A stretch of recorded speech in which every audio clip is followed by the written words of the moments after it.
All right, we are live, and I just want to quickly acknowledge there's a lot going on in the world. We recognize that, but we are here for, if I can find my mouse, week 33 of What Did Prince Do This Week?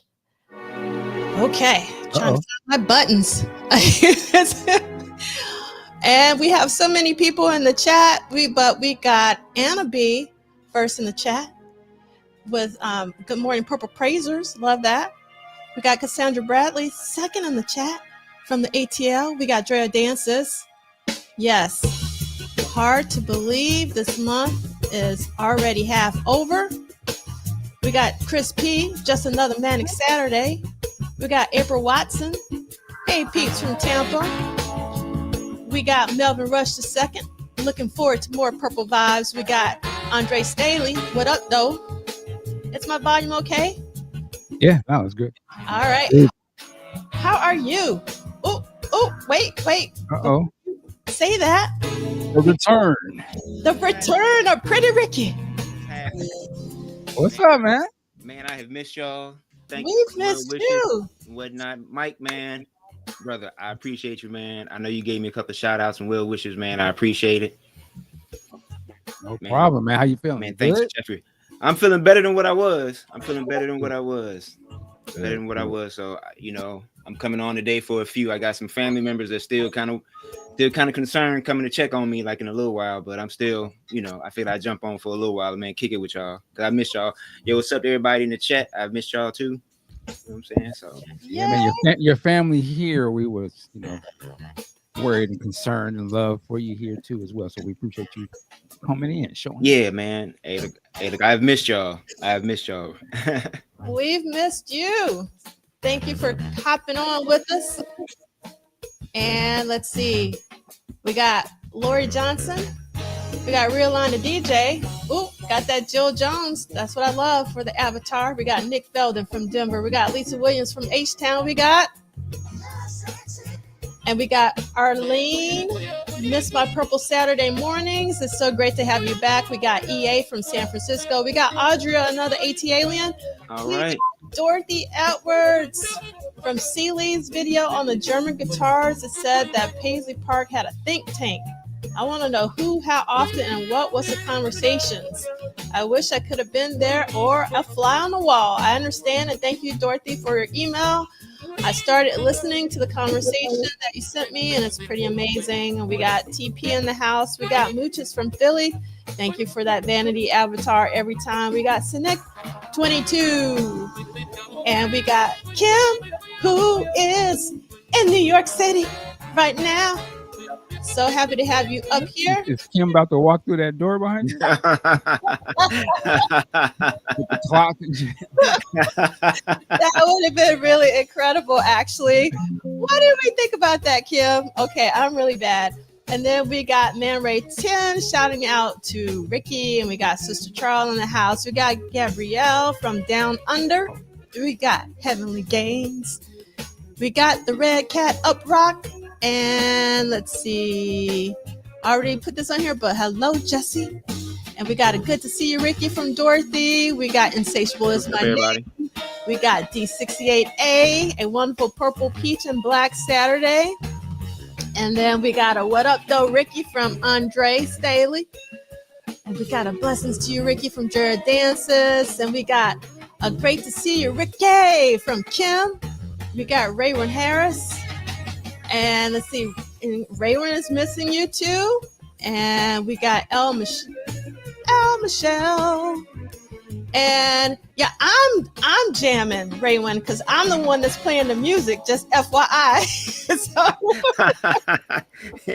don't get the DJ confused, man. Yeah. And then we got El Michelle, I already said, and yeah.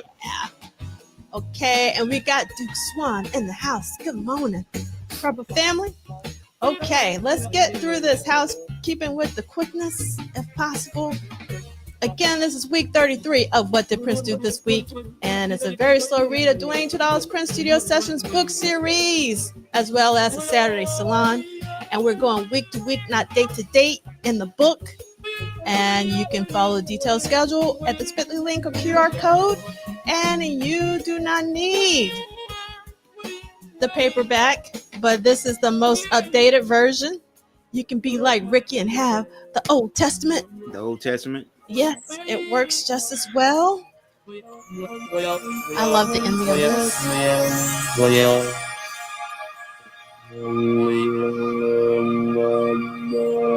And we got Lunch with Prince and Ronald Dagley Jr. And we got Welcome Back, Ricky, aka Mr. Dear Estate. So actually, Ricky, let's get that started and make sure you know, Michael D, you can always put yourself back up there. And then, do you have a Dear Estate for us? Not yet, you know. Okay. You know, I mean, if something comes up, I'll come up with something, I'm sure. All right. Okay. Okay. You know what? Actually, I do. Dear Estate, thank you that they are releasing Sound of Times and IMAX. Yes. I know this month. I know a lot of times, man, we come on here asking y'all to do stuff. This time, we just want to say thank you for allowing them to do that nationwide. I know people are excited. Yes. As that day gets closer, everyone's getting their tickets, man. Please get your tickets. If you want to see it more than once, see it more than once. But Dear Estate, thank you for doing that. So now those who missed it, being in theaters in real time, will get that experience that we once had back in the day. So thank you, Dear Estate. Yes. Thank you, Dear Estate. That's what I'm talking about. We are so excited for Sign of the Times. All right. So these will be archived at Polished Solid as well as at MDean. And as Ricky would say, as you come on in, just hit that like button. We'd really appreciate it to help out with the YouTube algorithms. And if you'd like, please subscribe, like, and help spread the word. And this is our hashtag as well as email. And the estate of Prince Rogers Nelson is not affiliated, associated, or connected with the What Did Prince Do This Week book club series. This is an independent endeavor. And I just want to be mindful of our community guidelines. We choose to be a community even when we disagree. And we disagree a lot. And guess what? That's okay. I love being in our What Did Prince Do This Week community because we can have differing opinions and still, oh my God, we got Anna Israel who caught this live. We're so happy to have you here live. And then we got a cosign to Ricky's great Dear Estate moment. Yes, we have to make sure that we thank them for giving us the things that we want. So that's so amazing. And Arlene said, in terms of Sound of the Times, it's also showing in Canada, which is really amazing. Yeah. Okay. Yes. All right now. And we got Purple Cat Confetti in the house, having a good time, only because I am with my purple family. So, all right. Michael Dean, are you okay? Do you want to come back on?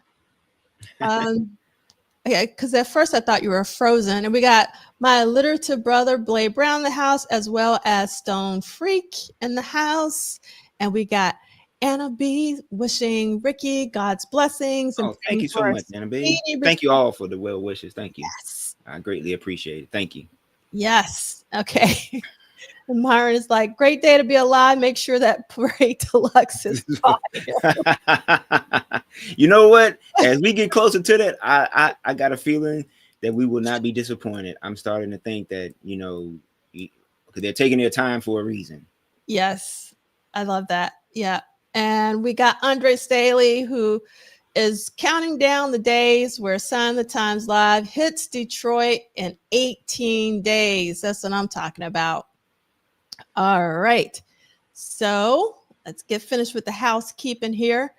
And we were just listening to Quick to Dismiss by Eric Leeds and Paul Peterson, also known as LP Music, from their album No Words from 2017.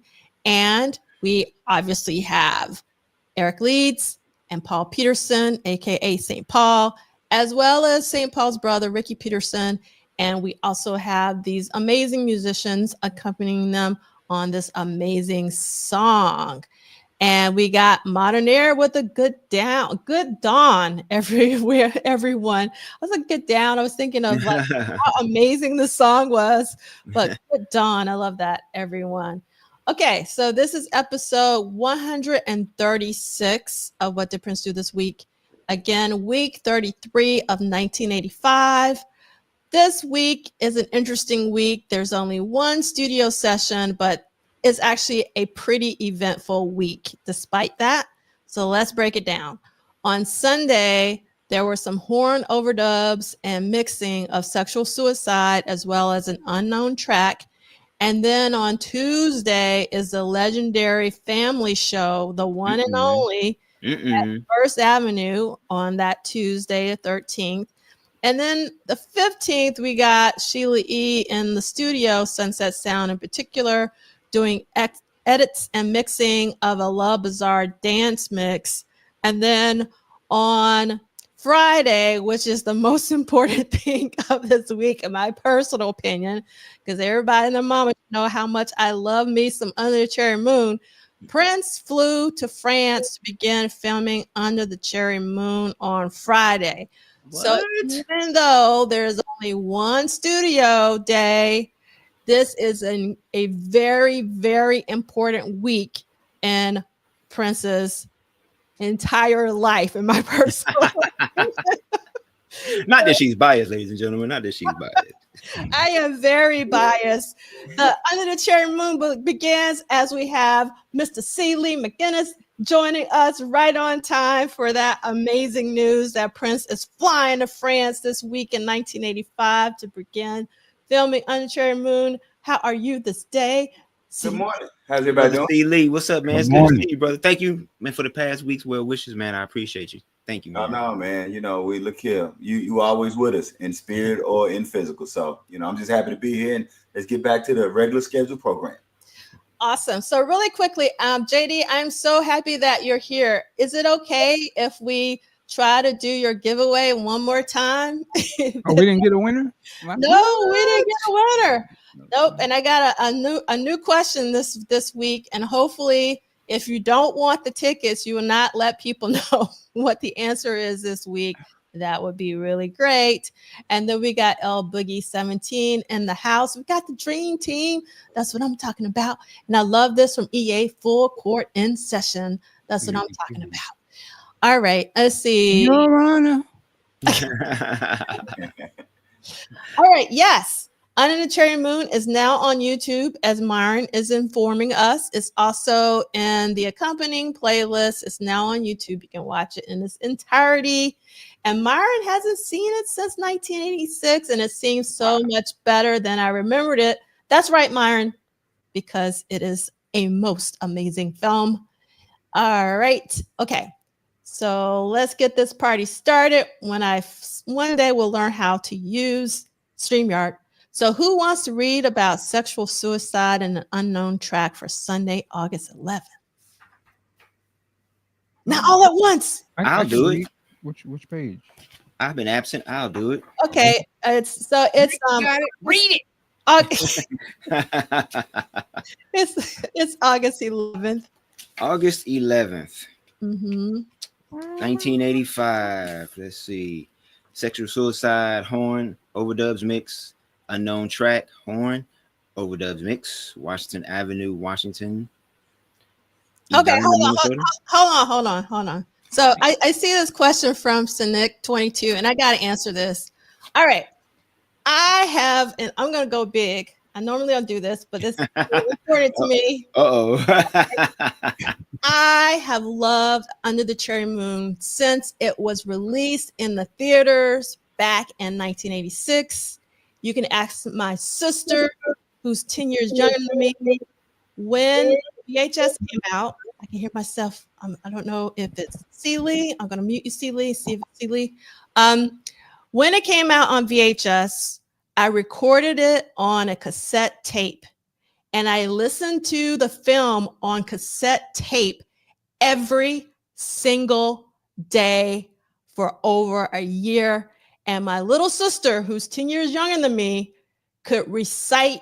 And so I would have been like 16 or 17 years old at the time, and she would have been 6 or 7. She knew every single word of Under the Cherry Moon because I played it every single day. So I was a day one. Okay, there you go.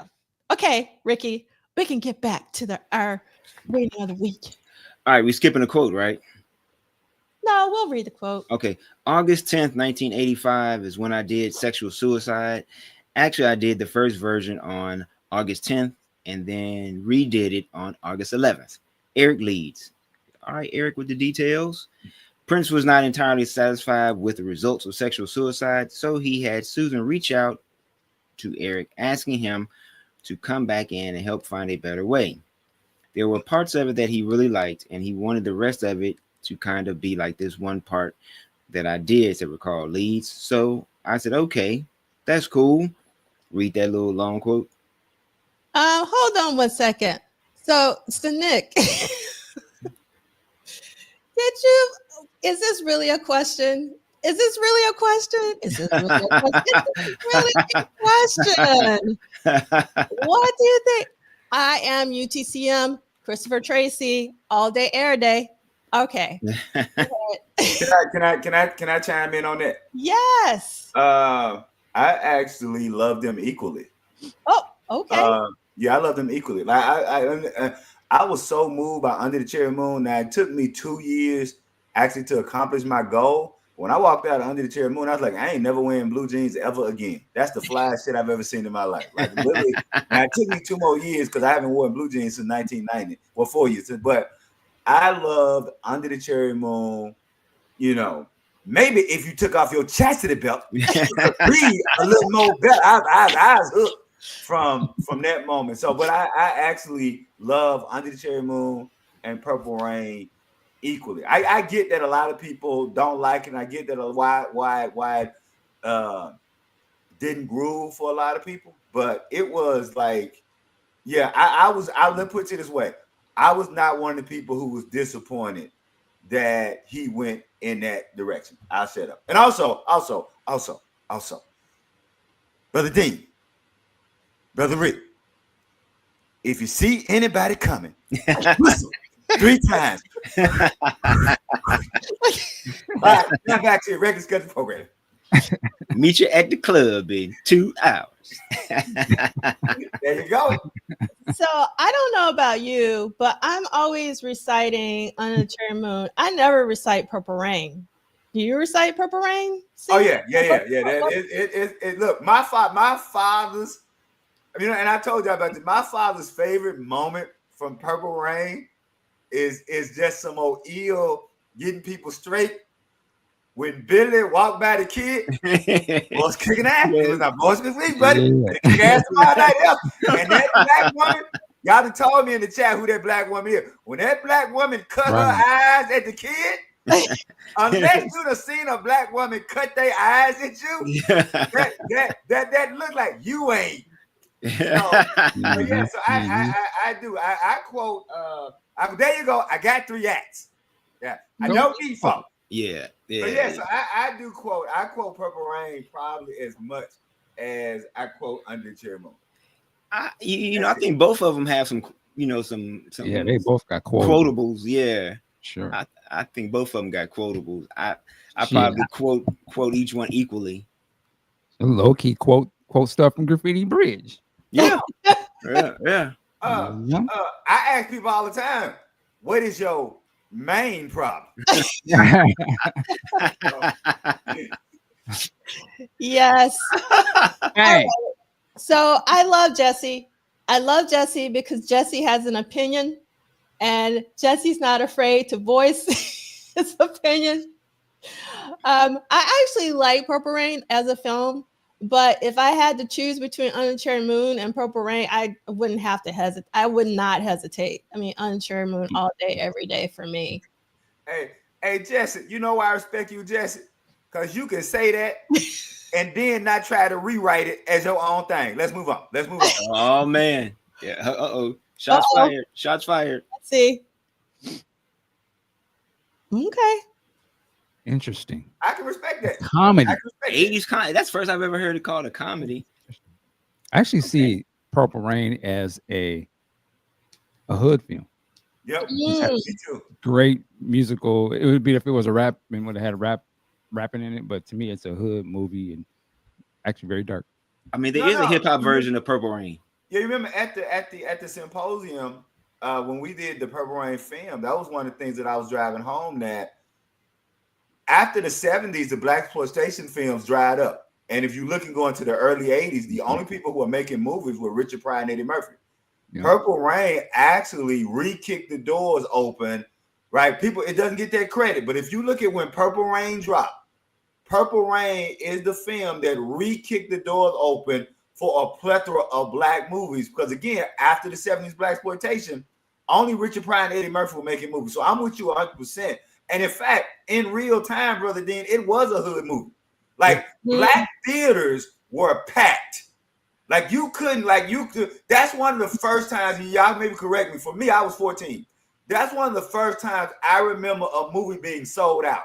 That's the first time I remember in the hood, people being turned away. So I think that we do sleep on the fact that in its inception, right, Purple Rain was considered a hood film, which is why Morris Day became such the anti-hero, which is why Morris Day was so beloved, because he was representing that hood swag. And the time, albeit the part-time, right, the time was really representing, right, for the hood. So that's it. I said it. He called him the part-time. Did you just look at the imagery of the Purple Rain cover and the Superfly cover? Even look at the imagery of, we've talked about this before, but the imagery of Prince, you can see the influence of it, and kind of like, this is the newer version. I'm giving you that Priest, Goldie vibe, but it's almost like a early, if you could say a black person was an early emo, but he was breed or whatever you call it, but he was not like, he was a dark dude. He was going through some shit in his house and battling with the brothers, and then trying to get the females, and then he was outcast. He was an asshole. I heard I know Mike mentioned Purple Rain had a hip hop version or something like that. You said, Mike, it does have a hip hop version. It's called 8 Mile. Yep. Thank you, Brother Wyatt. In fact, I want you to keep that point. When somebody first also called Crush Groove too. There you go. Somebody asked me, they said, "Are you going to see 8 Mile?" I said, "Wow, I already saw Purple Rain." That's what I said in real time. So I'm with you. That 8 Mile, Crush Groove. But to be clear, if you go all the way back to the 30s and 40s, right, that was a kind of theme of Hollywood. The let's see what the kid got kind of thing, right? So that was a tried and true kind of Hollywood thing. Go ahead, Brother Wyatt. I ain't mean to cut you off. Oh no, I'm just saying, like 8 Mile is and Crush Groove as well. Like those are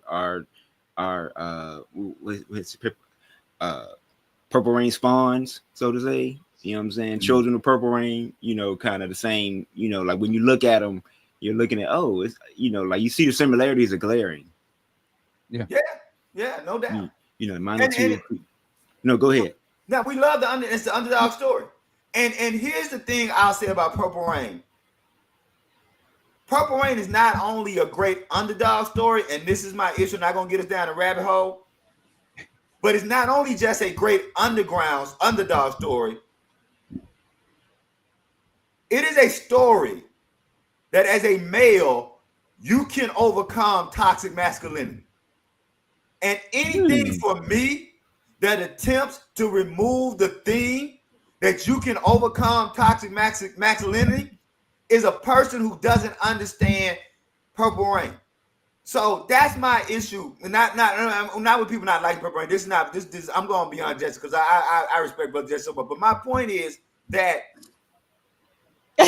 Purple Rain is the ultimate 80s overcoming toxic masculinity. And so when you want to try to remake it and water down some things, I think you are missing the whole point. That of the 80s, right? Of the 80s, when you are talking about toxic masculinity at its height, Purple Rain was one of the movies really combating that. And I think that people have forgotten what that is and what that movie does. I'll shut up. Yeah, it gets overlooked. Yeah. It definitely gets overlooked. All right. So Kim has pointed out we're going down a rabbit hole. Yeah, my bad, Kim. I saw where it was going too. Salute to the Broadway play.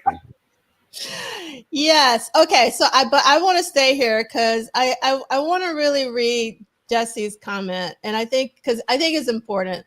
So Jesse says, by comedy, I mean that the jokes feel to arise out of that time. I understand he didn't write it, which is why I'm not too hard on it. I enjoy the music, which sort of cancels my dislike for it. So you have to understand that Jesse is younger than us, and he has like a whole different worldview than we do. Oh, no doubt. And I My think daughter shares very similar opinion of Jesse. We watched it recently. She just like he's tripping. Right. I'm like, that's the kid that's not Prince, but I'm like, you're actually not supposed to like him. He's horrible. Yeah. yeah. Exactly. And I think that's the other point is that I'm glad you said that, Brother Dean. That's the nuance and the complication of the movie is you're not supposed to like the things that he does early on, right? You're supposed to be able to say that, hey, this dude is tripping. And I think what happens is we go to movies and it's an all or nothing thing. I really do think that people don't know how to deal with flawed characters and flawed heroes. And I think that Purple Rain doesn't get the credit for being a movie about complications and what it means to be a messy, complicated human being, and then overcome what it means to be a messy and complicated human being. And Clarence Williams III just gives a tour de force performance in that. I'll shut up. Let's move on. Let's get back to sexual suicide. Real quick, I want to add what you said. I think the complication of it is that because Prince is not seen as an actor, like he's Prince, right? And sort of feel that this might be based on his life. It's hard to differentiate you because you love Prince when you watch it. If you think maybe, and I think that's maybe like my daughter's point, she doesn't love Prince like that.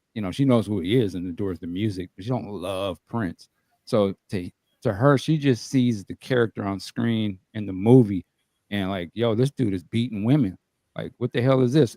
And I had to tell her, well, you have to remember when we saw this, Prince, whoever you love today, he was that. So it didn't matter what he was the bad guy in it, but we loved him. Like, you know what I'm saying? Like, so we didn't see it that way. We were just enamored to see him on screen doing his magic and the music and stuff. So we didn't see it that way. But I can imagine another generation, couple down the line, he's just an historical thing. It'd be like if I watched a movie and it was, I don't know, JoJo Dancer. Right. I knew who Richard Pryor was in a sense. I knew it was like a kind of funny dude. Oh, he was in the Star Wars movie. But from my dad, who'd been watching and listening to all of it, he saw that movie. Like, yo, I was like, yo, this is horrible. But I didn't love Richard at the time. I was just like, God, his life is crazy. I wouldn't want to live. But so to me, it's like that. Like, I'm a different generation, so I see it just as a movie.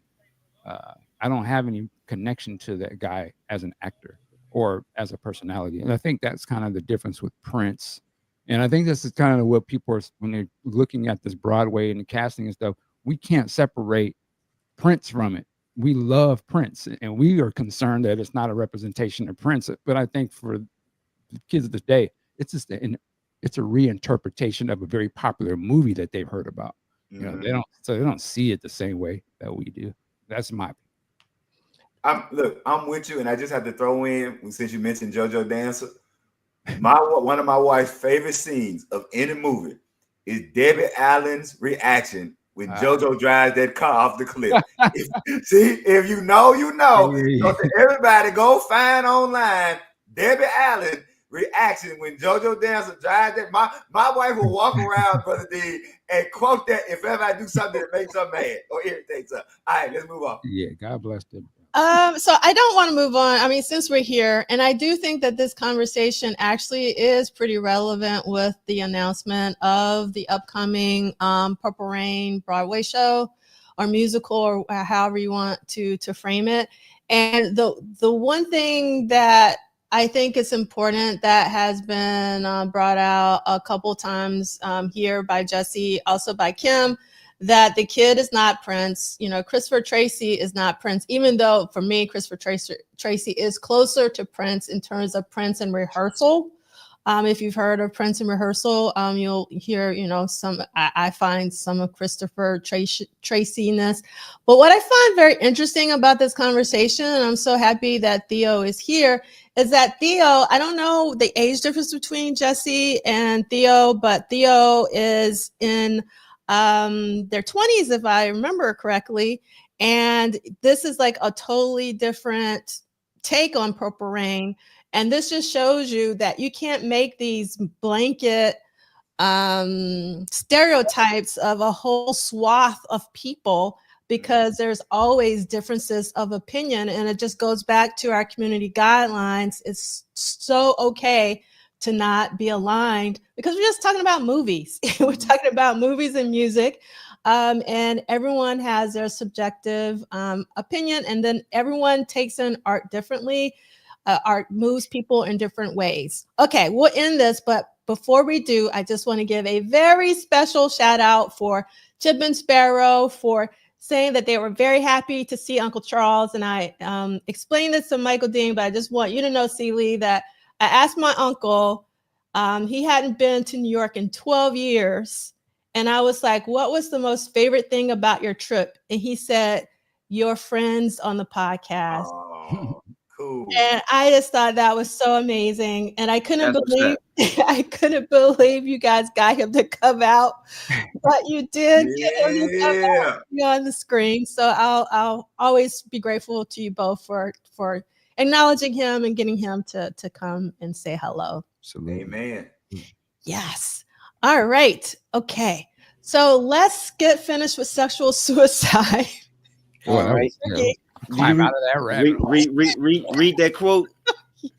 Yeah, let's start over. Read the quote. Okay, for so whatever reason, I came up with some little device where I stacked the horns and had like 5 or 6 horns stacked, and I was using some non-chordal tones in there that had no relationship to the chord structure or the key signature of the song at all.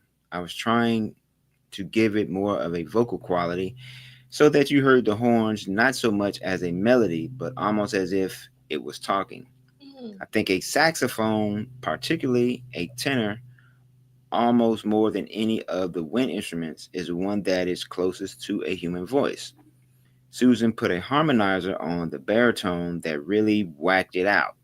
So that's what I did. I then put it on another little thing. It was wall-to-wall stuff. He just got thrilled with it. He thought it was the greatest thing in the world he had ever heard. Of course, the song didn't come out until like 10 years later. Leeds would use the harmonic device that he used in this song on some of his later work, including the title track to his Times Squared album in 1991.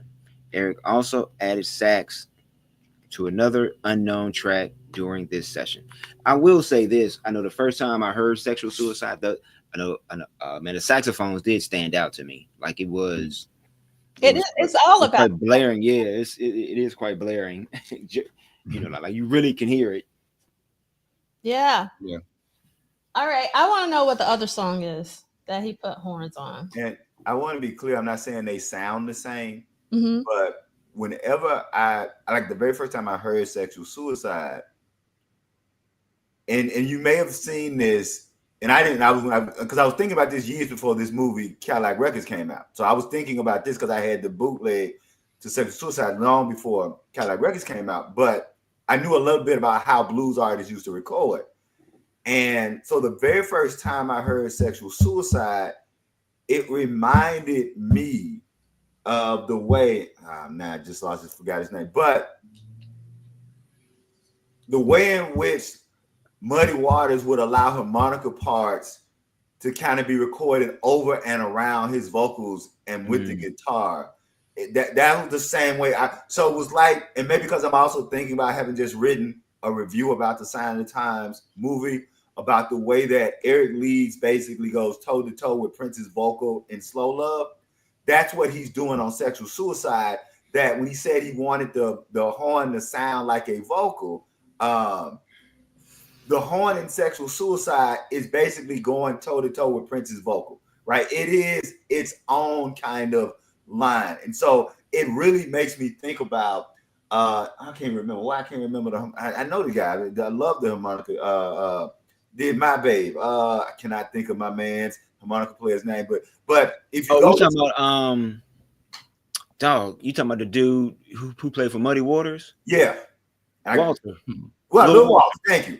If you go listen to like Lil Walter's harmonica parts, they are essentially doing the same thing that Eric Leeds is doing on Sexual Suicide and on Slow Love. And I want to be clear, they don't sound the same. They're not the same type of songs, but it is like, yes, Lil Walter, it is giving the horn this very vocal human quality. So now to read this all these years later and to hear that's what he was doing, it for me, hearing this bootleg and immediately thinking about Lil Walter, that's just kind of like in my mind having this happy party that these things were kind of happening and we were all kind of aware with them sonically, even if we didn't intellectually weren't able to articulate them, which proves why Duane's book is just so fabulous and why people have to have it. All right, I'll set up. All right. Okay. Anybody else want to say anything about sexual suicide? But we talked a lot about it last week. So I think we're going to keep it moving. Go ahead, Ricky. I wish we would have heard it live. I wish there was a live. Oh, yes. I wish there was a live version of that. That would have been, even when he had the big band or like like in the later years when he had the expanded horn section, that would have been great to kind of hear him do that, do that song live. Mm-hmm. Or at least an instrumental or something. Yeah. That would have been cool. Yeah. Dear State, if you're sitting on if you're sitting on a live version of Sexual Suicide, release it. There you go. Cue it up, Mike. Got it. I got it. Tell me Graffiti Bridge can't be quoted too. I know that's right. All right. So actually, I want to share this. So I actually have in the accompanying playlist the full show, and on Principal's YouTube channel, it for me has like the best version in terms of the video quality. It is about as good as you're going to get for the video quality. Yeah. So if you haven't seen it, I would highly, because several people have it on their YouTube channels, but this particular version from Principal, which is in the company playlist, is the one to see personally. And then I want to remind everyone that we talked to the family back in April for Pop Life 40. So if you haven't had an opportunity to look at the keynote, they actually talk about that First Avenue show, and you can hear it, from them. And what we're going to do is I'm saying all this to say, because we're going to lead in and talk about this really important day, in my personal opinion, which is Tuesday, August 13th, 1985 at First Avenue. So who wants to read about this family show? I'll do it. Okay. August 15th, Tuesday, August 13th, 1985. The family played their first and only concert at First Avenue, Minneapolis. Want me to read the St. Paul quote? Yes. We only got to play one show at First Avenue, and that was pretty famous. And that was a pretty famous show. Janet Jackson was there. Obviously, Prince was there, and it was an incredible experience. In those days, we were dressing up in smoking jackets and silk pajamas, and that was kind of the persona of the band. It was very high class, as they say, end quote. When Prince was putting together a band, he worked from every angle and expected everyone to perform as hard and as passionately as he would, and pushing someone out of their comfort zone was something he did on a regular basis. Quote, let's skip down to Peterson was fronting the band in public. Okay. Pearson was fronting the band in public, that he could no longer enjoy the anonymity that came from being the keyboard player when he played with the time. And like anyone who was that age with a great responsibility, his mind was racing. Quote, this is Peterson. Am I going to make Prince proud and the rest of my band members proud? Am I going to make my family proud? Am I going to screw up? All the same nerves you get whenever I still go on stage. Am I prepared? Do I have this stuff cold? How do I sound? Am I going to overplay?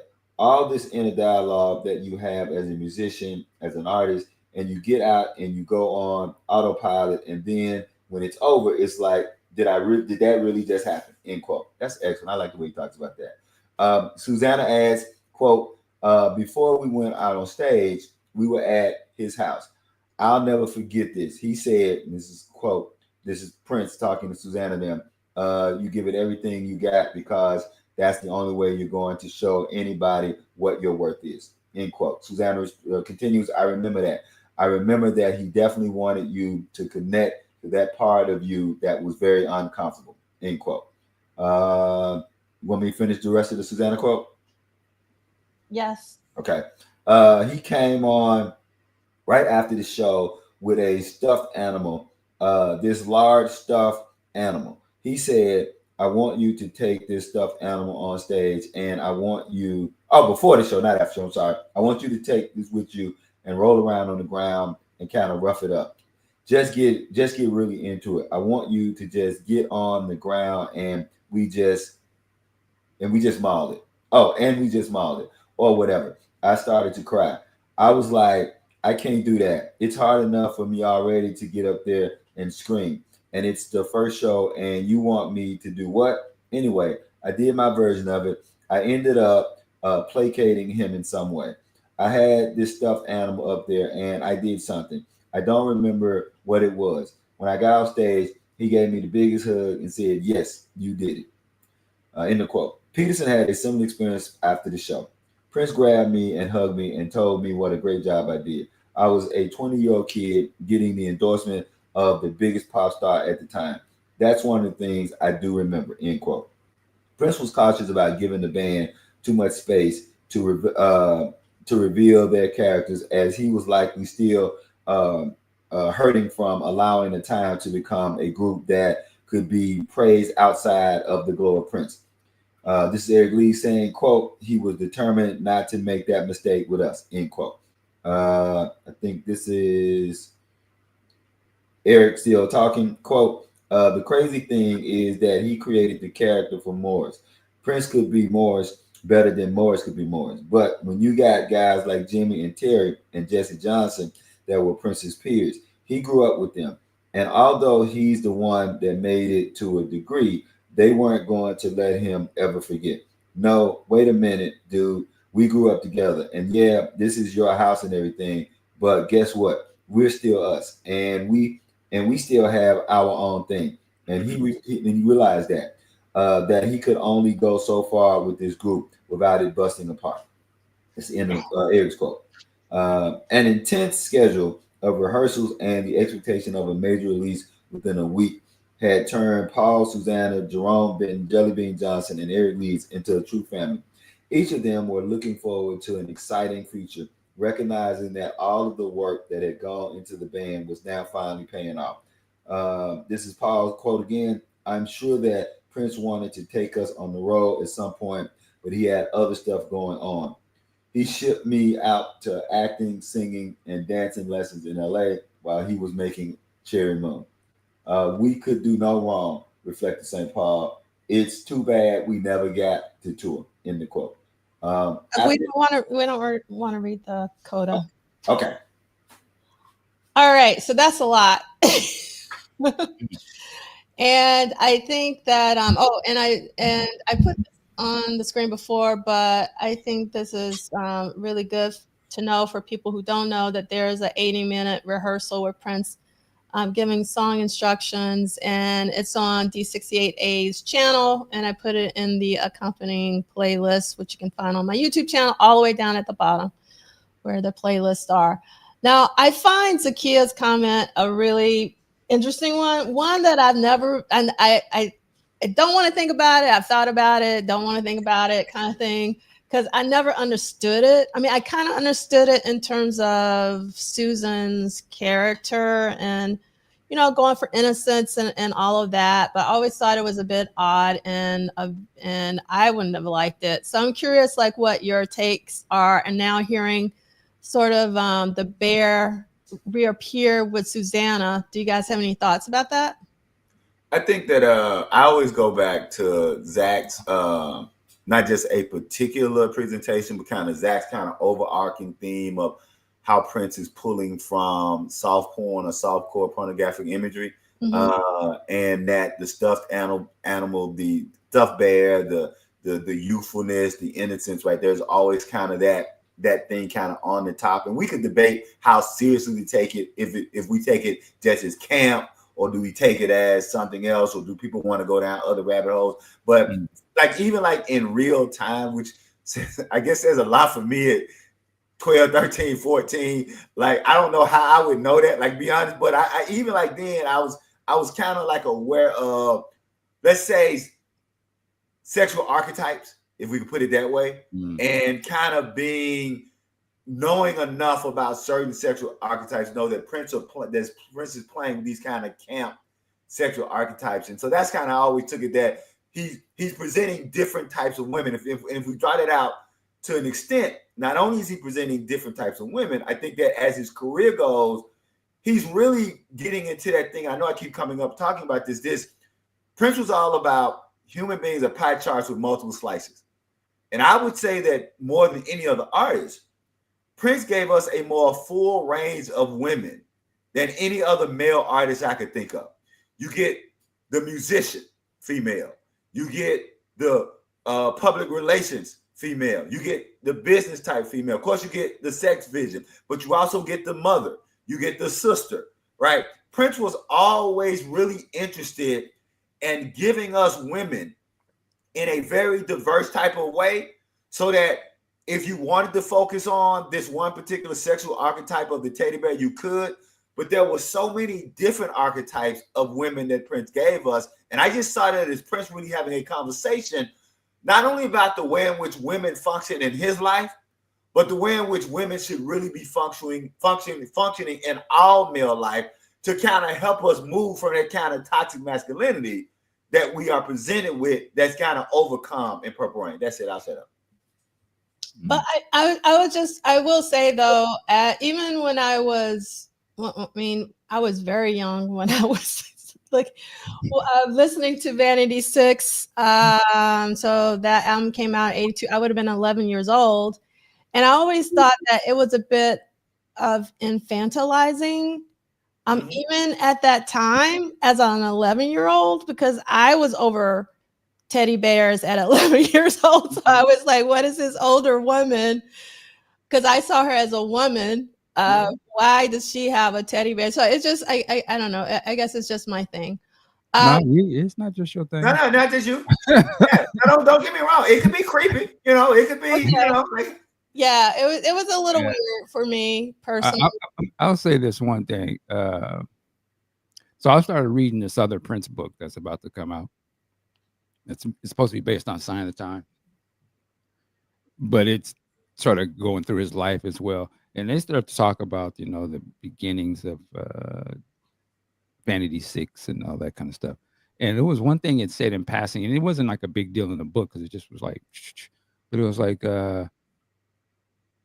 when Vanity came into the picture, it was like, the group was originally, I guess, Susan and her sister. Mm-hmm. I think she must have said this in interviews and stuff. Maybe I just hadn't seen it.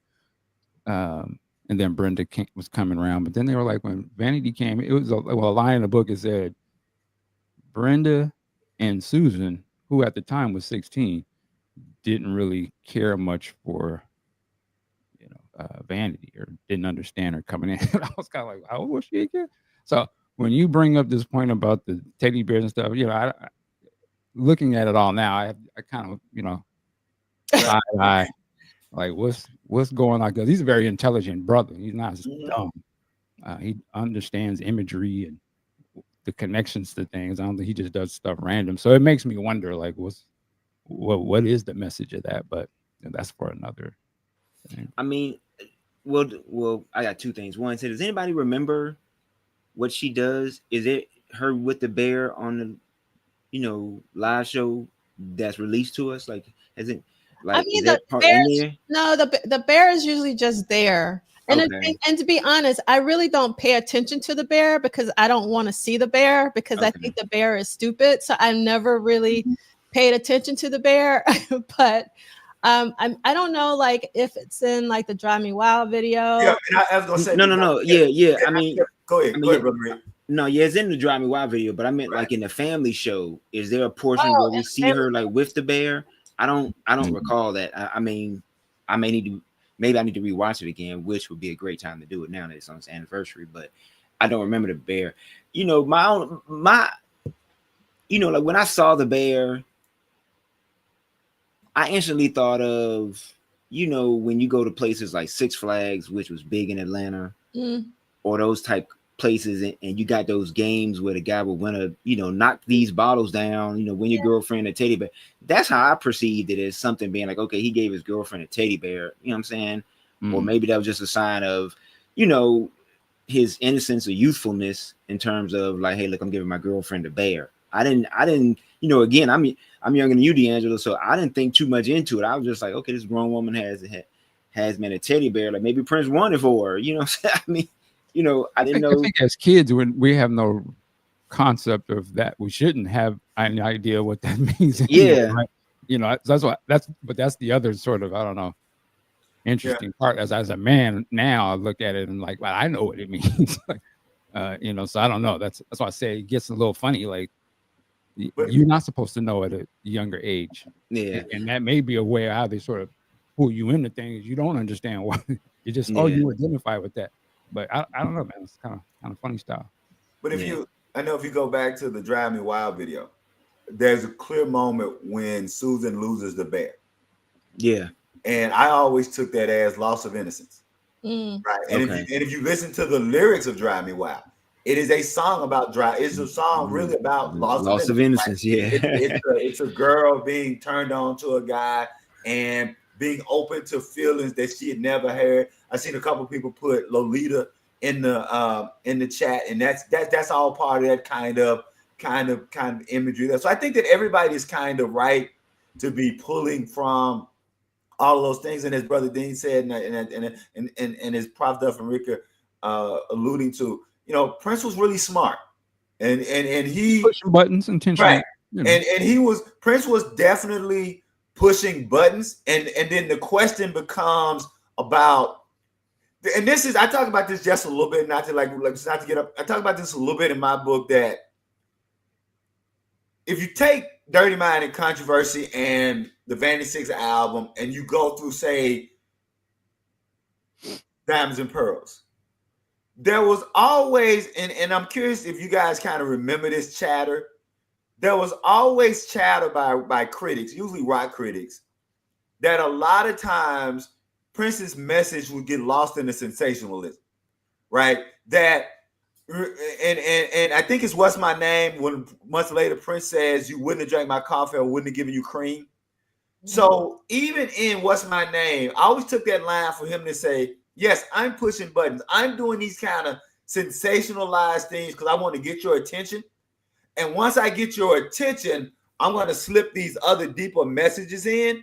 But I think one of the things that Prof. Duff and Rick and Brother Dean are coming to is that sometimes that sensationalism may have been counter to any of the other kind of positive messages that he wanted to insert.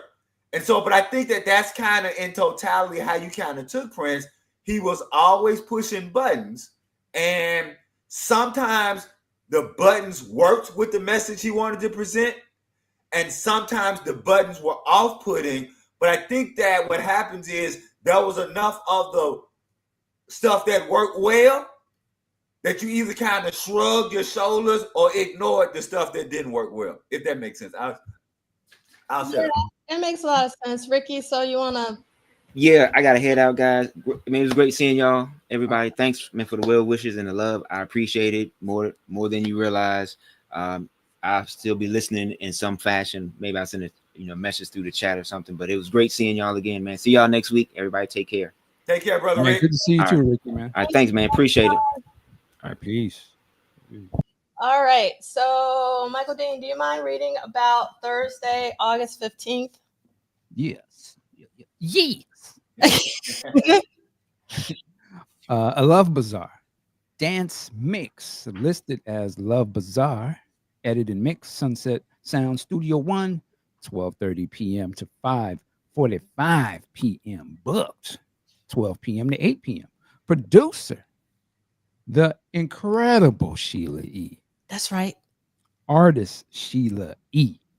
Engineers, David Leonard and Peggy McLenard. Were they married?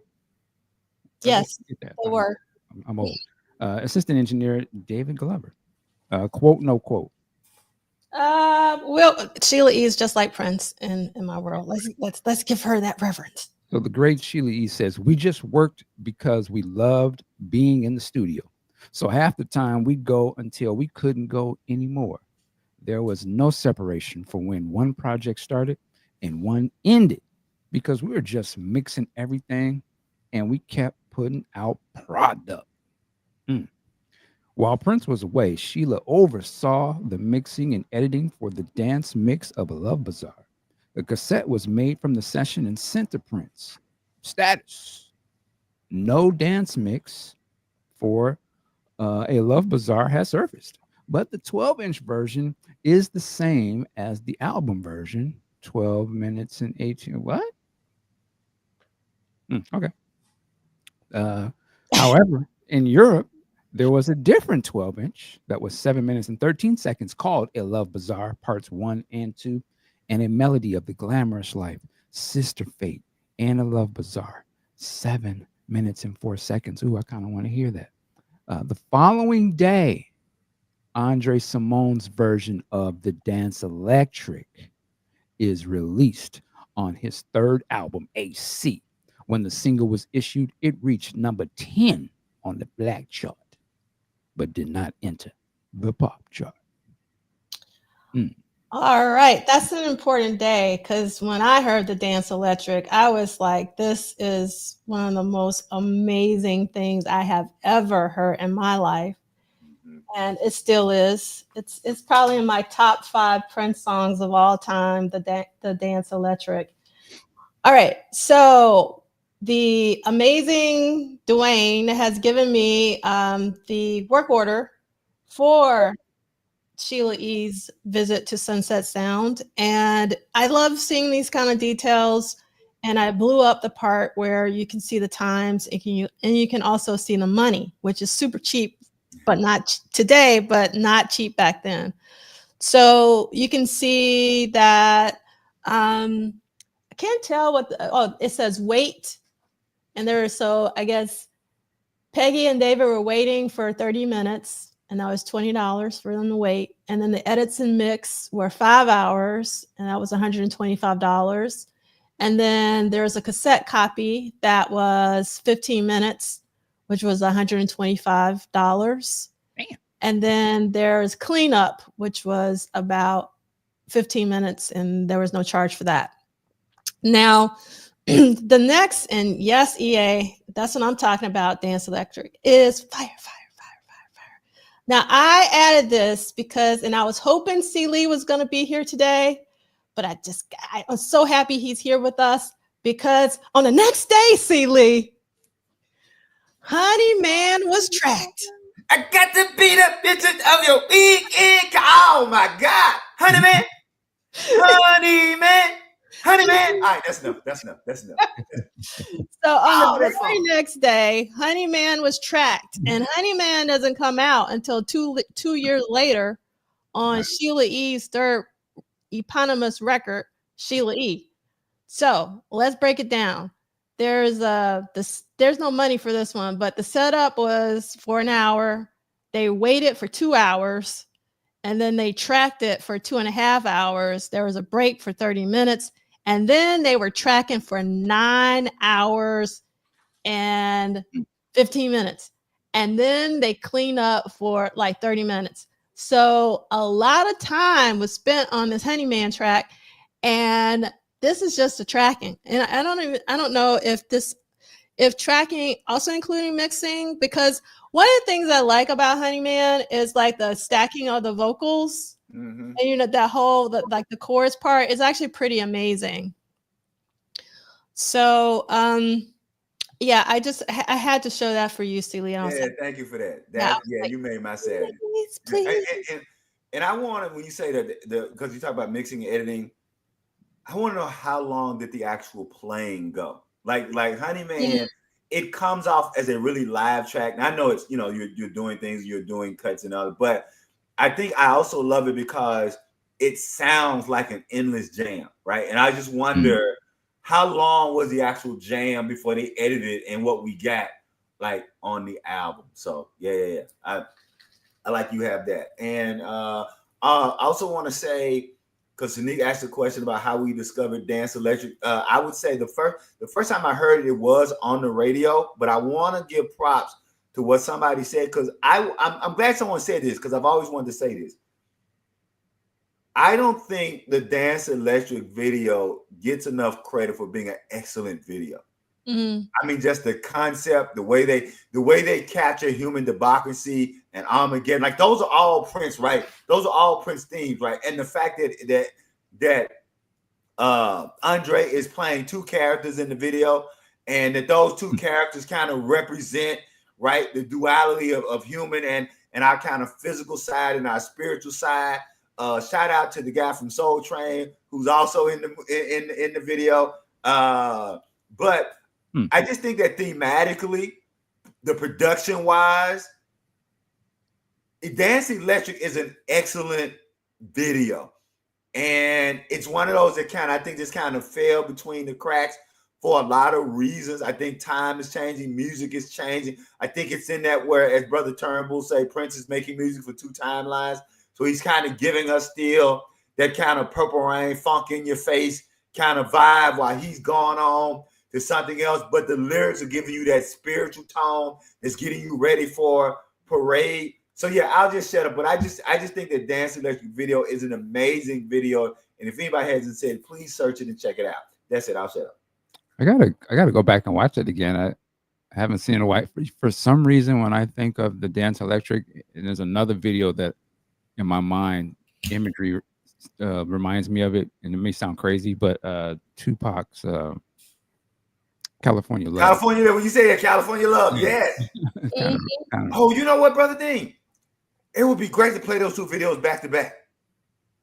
And have and you know what? Not only play them back to back, but since somebody mentioned Afrofuturism, to play them back to back and have an Afrofuturistic conversation about how those two videos maybe actually talking to each other. And go ahead, brother. I didn't cut up. Yeah, no, that was all I had. Yeah, thank you for that. Yeah. So I just put both of them in the accompanying playlist. So, and if you haven't heard Prince's version of the Dance Electric, which came out on the Purple Rain Deluxe record, you definitely want to hear that. And if you've heard Prince's version and you haven't heard Andre's version, you want to listen to that. And that's all in the accompanying playlist. And I too, when I first saw the California Love video, I always thought that they were sort of like ripping off of Dance Electric, even though they're probably ripping off of Mad Max. Mad Max, yeah. So yes, indeed. But I will say that, yeah. Put that back up. Put that quote back up. Which one? I thought it looked. Oh yeah. So yes. So both are doing a post-apocalyptic kind of theme, but where it's Afrofuturistic in that. So the difference between sci-fi and Afrofuturism is that sci-fi leans in heavily into how technology is kind of parallel with human either evolution or devolution. Afrofuturism, spirituality is the technology. So if you want to know what is the difference between traditional classic sci-fi and Afrofuturism, in Afrofuturism, the spirituality is the technology that needs to be harnessed. And so that is specifically what they're doing in Dance Electric. And even when you go to California Love, if you listen to Tupac's lyrics, there is a, how should I say, celebration, kind of almost in a blues tradition of how we got over, if that makes sense. And so that celebration in a blues tradition of how we got over lends itself to that same Afrofuturism, to where just like when Prince gives you Armageddon in 1999, well, 1999 is Prince injecting black Black Baptist church philosophy into rock Armageddon. Because 1999 doesn't end with doom and gloom. 1999 ends with the promise that we'll be in the promised land. And so that's an Afrofuturistic take because of that. Again, Prince injecting the Black Baptist church philosophy that you then see again in Dance Electric, that you also see again from a more secular blues concept in the Tupac. That's it. I'll shut up. Oh, you're muted. I know. Let's see. It's sometimes there's like a delay with my clicking. All right, we are going to read about Friday, August 16th, 1985.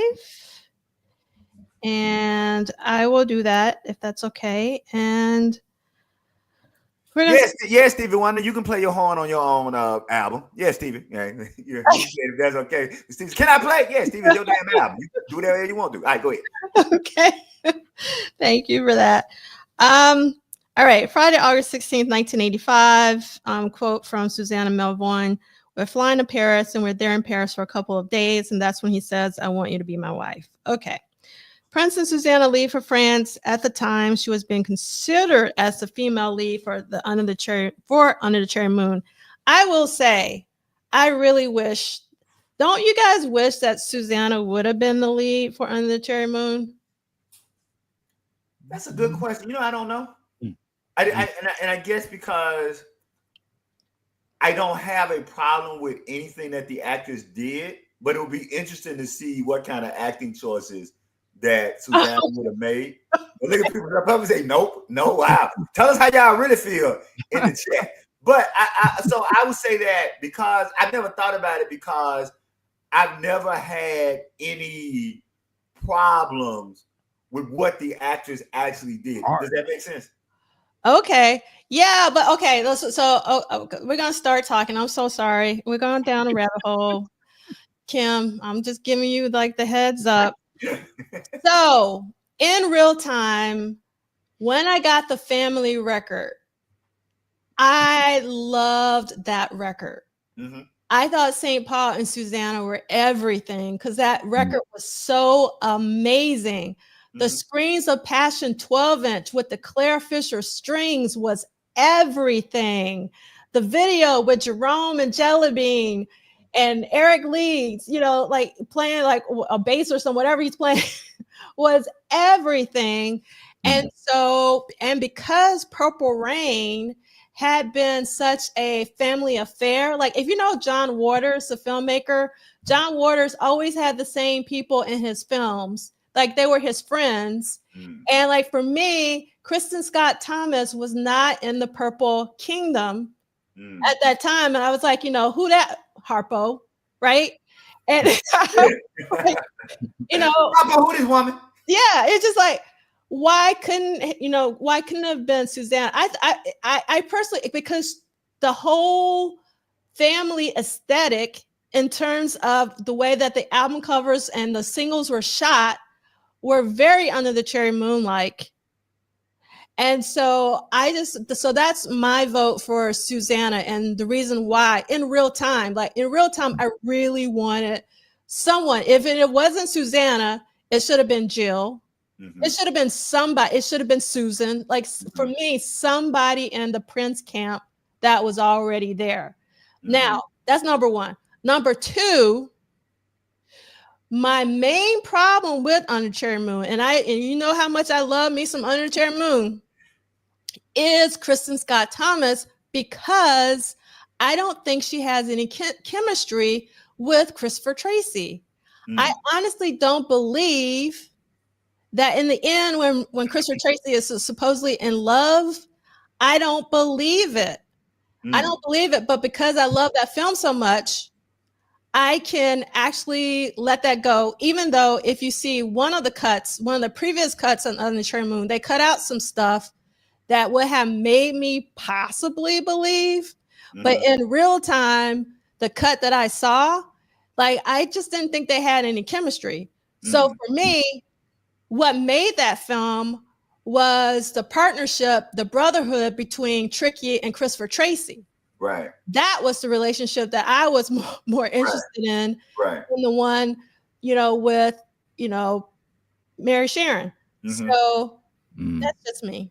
I would say, I think, and I never thought about the Susanna. I could see exactly what you're talking about. I think my base level thought was when I saw it. Keep in mind, I was young, but I was like, "Why that's not a sister?" Like, because she not bad. Like I associated Prince. Apollonia was like otherworldly when she came on the screen back then. So I was just expecting the next interpretation of the goddess to walk on. You know what I'm saying? And salute to old girl. She's a great actor. She just wasn't that goddess that I anticipated Prince was going to have. But but I came to see Prince anyway, so it was. I think both of y'all are correct. The only counter I would add is, and it gets to kind of what they cut out. I'm glad you talked about that, probably what they cut out. I think that the movie is designed that it's supposed to be oil and water, right? Mary Sharon is supposed to be stiff, right? No, I get that. Right, she's supposed to be so, and like you said, maybe if we get some other things, like the question is,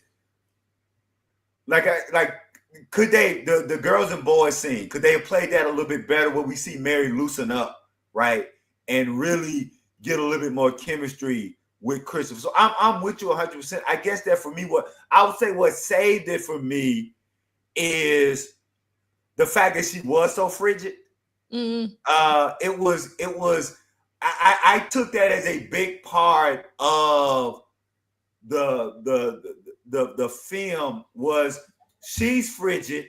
She's trying to break from this frigid upbringing, which is both class and race, and you play that frigidness, right? And this, and particularly this, no disrespect to anybody in the chat, but this kind of European frigidness against this hip Miami, right?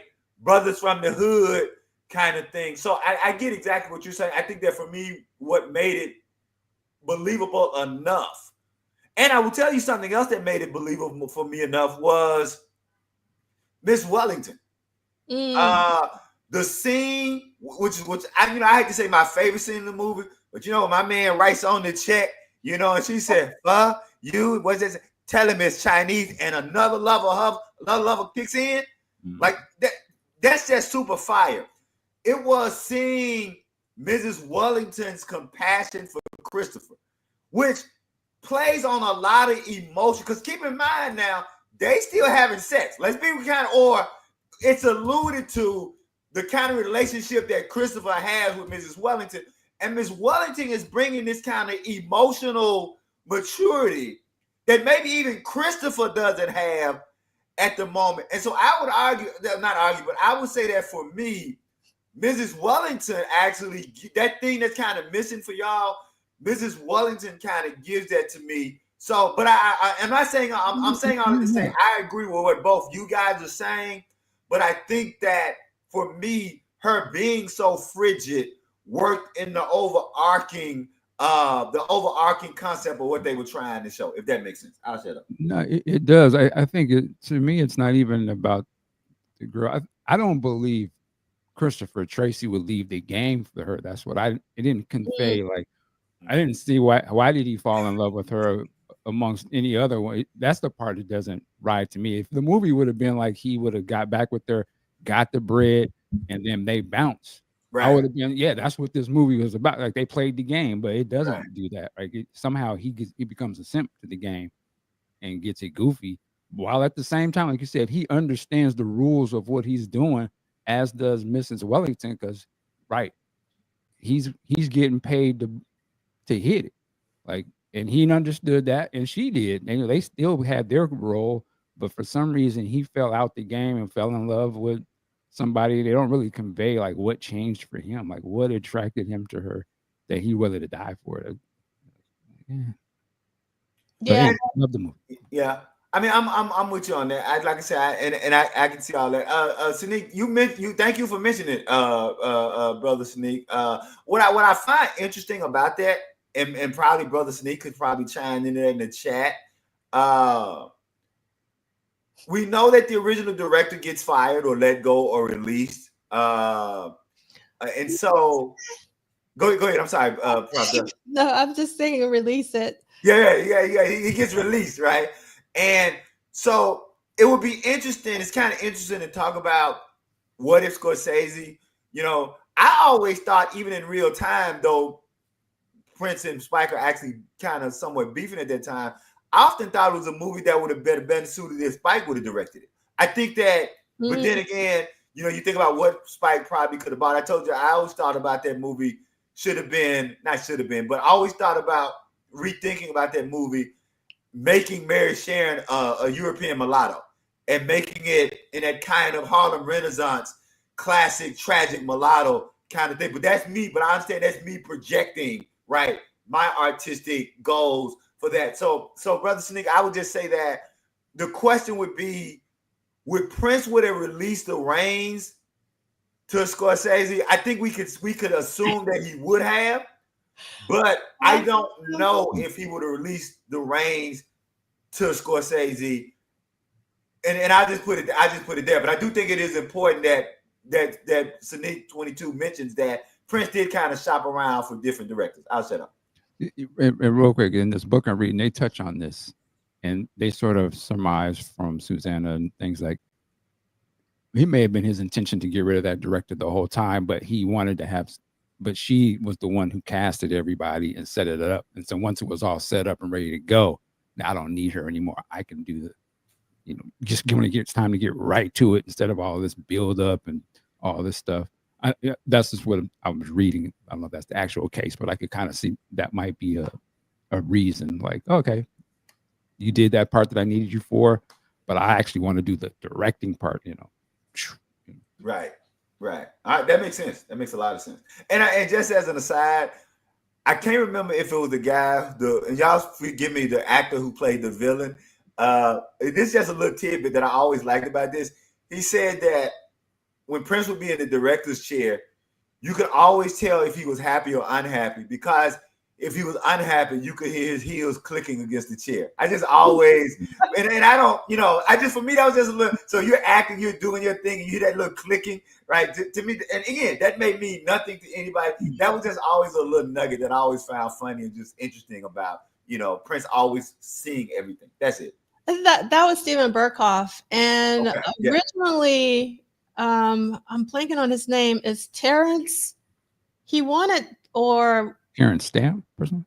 Yeah, Terrence Stamp was originally the guy who played Zod. Mm-hmm. Yeah, he was originally.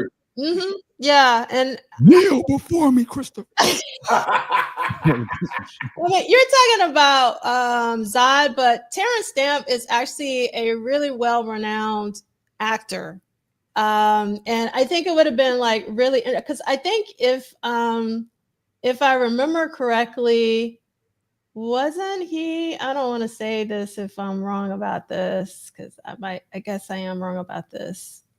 Okay, I'm glad I didn't say what I was about to say, because he was not in this movie. But he's been in a lot of movies, and I always wondered like what Under the Cherry Moon would have been like if Terrence Stamp had been in it instead of Steven Berkoff. I love Steven Berkoff in the film, but it's kind of like whenever I watch Heat, I always wonder what this film would look like if De Niro would have, swapped roles with Pacino. And he, how would that have changed? Right. It? So that's one thing.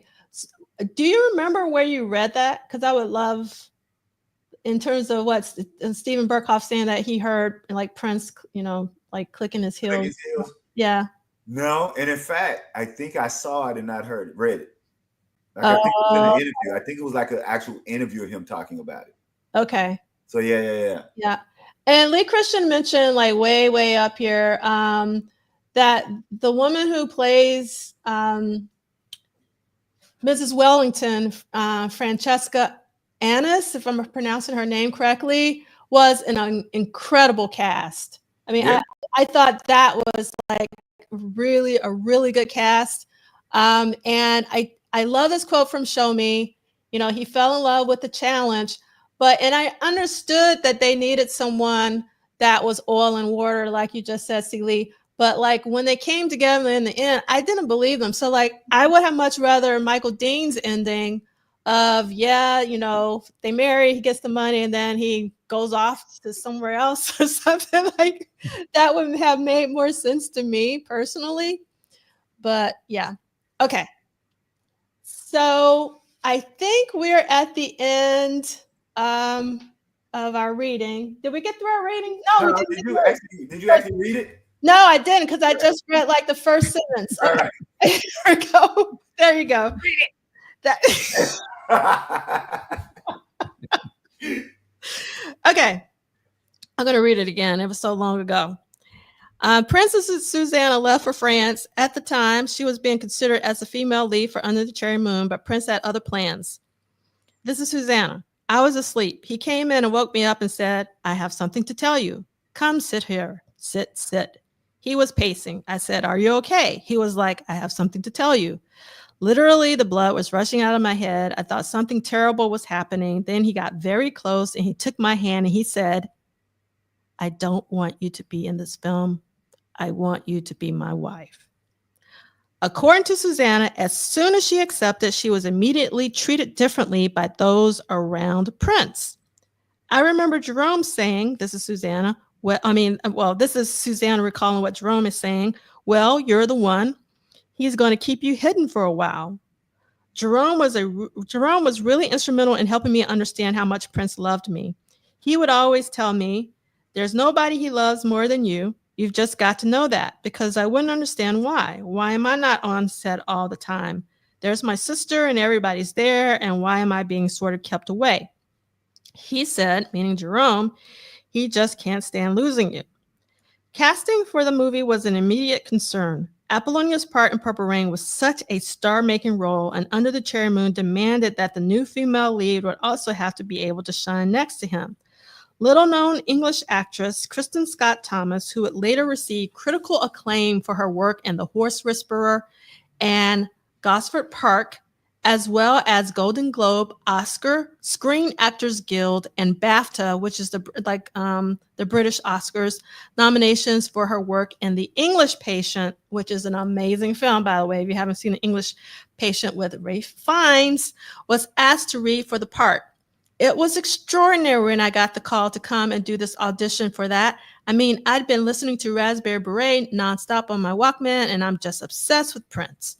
Scott read for a small role, but once Prince watched her audition video, he seemed intrigued. What had happened was, that's not what is in here, but I just had to say that. What happened was I was invited to dinner by Prince and his associates, and it was then that they said, would you like to audition for the lead? And I said, yes, please. Another audition followed, and everyone felt she was right for the role. I got the part. Why? I have no idea, but I did. And it was the most extraordinary experience. All right. Anybody has anything they want to respond to that with?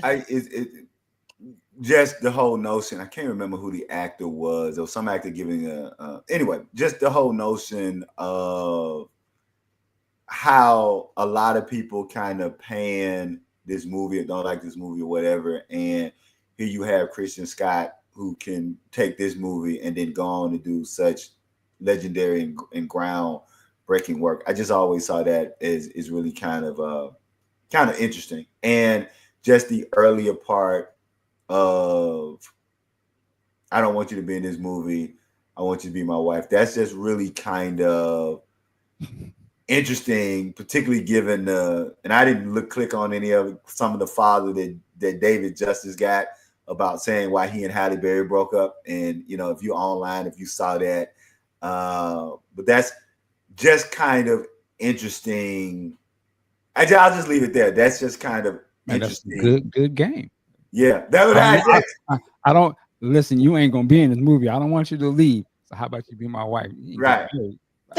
Right. I know the play. I mean, we know the play. I know exactly what he's doing. Right. So that's that. I just find it interesting. I just find that really interesting. Okay, there's a question from Cynic22.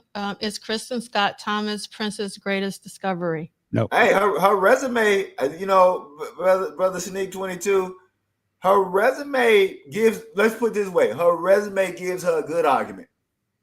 Because if you lay her resume down and lay other people's resume down, so I'm going to go to Brother Dean and let him see, but her resume.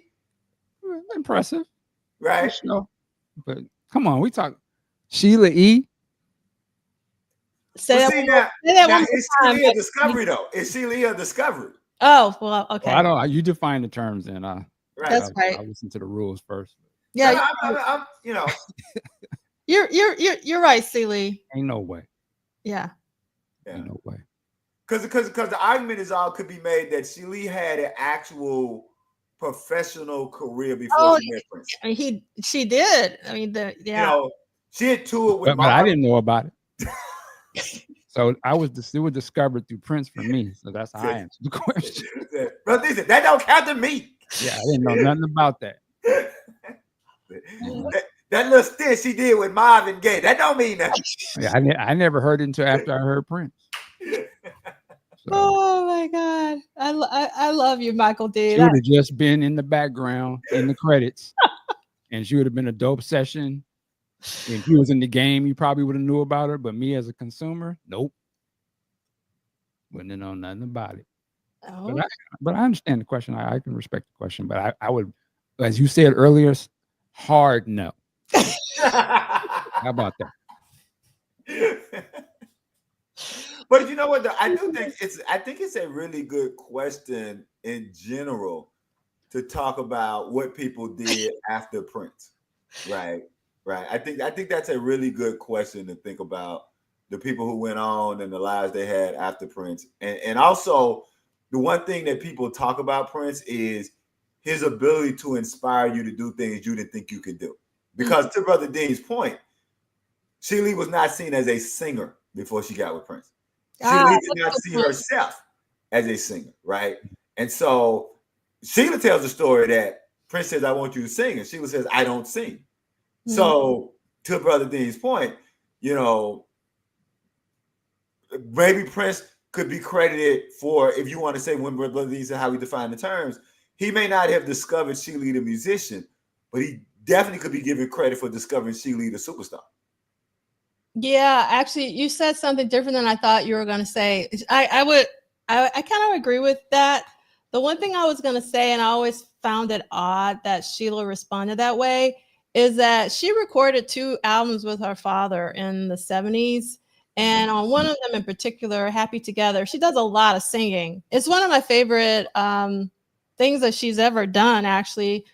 And so I always thought that was odd, because one of the things about Sheila's voice is that it is very distinctive. Like there's this distinctive quality about it. And I love the pairing of Prince's voice and Sheila's voice. Like I love the pairing of Prince's voice and Lisa's voice. Again, a different pairing, very specific tone that Lisa has, but I think Sheila also has this amazing tone. And also, like, if you haven't listened to the Happy Together album, as Pete, it's under Pete and Sheila Escovedo. I highly recommend that you listen to it, because I thought she's always been a really incredible vocalist in her own right. Like, yes, we know she's not Whitney Houston, got it, but right. And that's what I want to say to Brother Sneak's question. And when I said because he asked, was she known as a singer? Probably I should have said Brother Sneak, solo artist, right? I don't want to split hairs. And when I say singer in that point, I simply meant solo artist. I didn't mean Aretha Franklin, who, by the way, I've been listening to Aretha Franklin all this morning. So I'm about to say, good. Heartbreak. All right, let's move on. But I do. What I meant was, no one saw Sheila E. as a solo artist before Prince. I said it. So go ahead. And no one saw her as a movie star before Prince. Right. Exactly. No, you're right. I agree 100% on that. But then also, you would then have to throw Morris Day. I would throw all of them in there. Yeah. That's what I'm saying. I mean, respect to her old girl with the movies, but they didn't have no effect on me. So that's why I'm answering the question. What resonated with me? What changed my life? Jam and Lewis, Morris, Andre, Dez, Sheila, Wendy, and Lisa. Those are to me Eric Lee's, and that was they playing before. But yeah, I knew them from Prince. They was the greatest discoveries that went on to. I followed them. I don't follow her movies. Not to say they're not good, they just don't resonate with me. So it could never be the greatest for me. Look, he's not saying this, but it's coming off as damn your little movies. No. That's like damn your little awards. In that case, you could pull some of the other actors that was in these movies. I mean, I would rate Billy higher than I quote Billy. I don't quote her movies. It don't resonate for me. That's just me. Remember our community guidelines. It's okay if you disagree. The Billy performance when he busts in the room. What the fuck wrong with you, kid? Come on, man. That's what we be talking about. We're not playing clips from Kristen Scott Thomas, man. It is what Brother Dean out here with the blowtorch. He just took a blowtorch to Kristen Scott Thomas' career. Wow, damn your career. Y'all want to prop her up? That's y'all do. I ain't mad at you. So actually, Lady Cab Driver just said what I was about to say. Kristen was recently on the Today Show to promote her new movie, and the host brought up Under the Cherry Moon and played a clip. It's really interesting. Kristen Scott Thomas cannot get away, despite all her accolades, from Under the Cherry Moon. It is like her Purple Rain. Like they always bring it up, no matter like when she's being interviewed. So I wonder if she accepts that, or if she's like Shaka Khan, who detests being called Shaka Khan. Like, can you imagine every time someone comes up to you that they recite that? Like, Shaka's tired of that. So I wonder if Kristen is also tired of being asked about Under the Cherry Moon, even though she's done it a lot more since then. Well, she ain't had her old man saxophone player moment yet, so I'm gonna just say, since she ain't had her old man saxophone, I'm joking. Okay, all right. So let's get to. I think we're getting to the housekeeping. So let me scroll here really quick. We talked about that. Yeah. Okay. So nothing new. Remember, this is the opening weekend of a new Spike Lee joint. We've been talking about movies. This is the salon portion of our What Did Prince Do This Week? If you don't know what that means, just Google Harlem Renaissance and salon. But Denzel has joined forces yet again with Spike Lee, and it's going to be amazing, even though I haven't seen it. But I'm sure it's going to be amazing. I'm going to see it on Sunday, so I'm very, very excited. And I hope that you are too. And I have the trailer and the accompanying playlist, even though I didn't watch the trailer because I don't want to know nothing about it. I just want Zakia, wait a minute. Zakia, just put in the chat what you thought. You ain't got to give no spoilers. So tell us what you thought. You ain't got to give no spoilers. Go ahead, Prop Del. All right. How many Marlins does it get? There you go. How many Marlins does it get? There you go. Let's see if we can wait on Zakia. Like, let us know. And I love this comment from Andre. She better not be tired of that question when it comes to the Cherry Moon. Hey, look what Brother Lee Christian had the nerve to put in the chat. Brother Lee Christian had the nerve to put this in the chat. I need you to highlight that, Prop Duck. Look what that man had put in the chat. Oh my God. All that fine film. I did it. Tyler Perry to give it to us. And you got the nerve. No, I'm saying. Well, my grandma, hey, Brother Lee, my grandma and my auntie gonna hunt you down. That's what I'm saying. They know him. Yeah, but I get it. Oh my God. Okay, so Zakia said it's okay. Good acting, but storyline could have been better. Okay. All right. Interesting. Let's see. And then we got Melvin Rush coming. And Zakia saying 6 out of 10. Okay. And I love this comment from Lady Cab Driver. Let's see. And Tanja says it's worth going to the theater. Okay.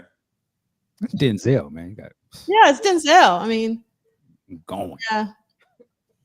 So there's several people that haven't seen Tyler Perry's movie, and it's totally okay. Look, I'm gonna call cap. It ain't a black person in the world ain't never seen a Tyler Perry movie. Every black person in the world has seen at least 2 Tyler Perry movies, whether on purpose or not. If you black, you have stumbled and tripped on a Tyler Perry movie. There's no way. You've been to some Sunday dinner or barbecue. That's right. And grandma put on that Tyler. That's right. Put the Tyler. Tyler Perry movies are like COVID. Either you had them or somebody you know had them. Man. You can't get away from them Tyler Perry movies. Oh my God. Okay. All right. Let's get back to the salon. Okay. This is massive. Oh, this is out? Yes. I know what I'm doing when I get out here. Just this week is in the accompanying playlist. I'm going to mute you, Celie, because I think you're, this is amazing, amazing, amazing. Omar has been in the game for 40 years. Wow. And it's so great to have the US, because he's from the UK, recognize his greatness. And it is an incredible set. So if you haven't heard Omar, I've been talking about Omar for months now. And I'm hoping that some of you who haven't checked him out, even though I've been talking about him for months, that you will take the time to watch his Tiny Desk concert, and hopefully you will understand. And just so you know, Celie, he was clean. You can kind of see it with, the pinstripes, suit and all that. Mm. Yes. Hey, in all his pictures, he clean. So I ain't gonna even act like I've never seen a brother not clean. So yes, this is very true. All right. Okay. I've been talking, it's Zakia saying first time hearing of him. I've been talking about Omar like the past several months. Like maybe you don't stay until the through the salon part, but he's been touring the States this year. He's toured twice, and I've been at the city wineries, and I've been begging people to go see him on What Did Prince Do This Week. Okay, so this is very exciting if you're in the New York City area. If you know about Soul on the Horn, you need to do your Googles.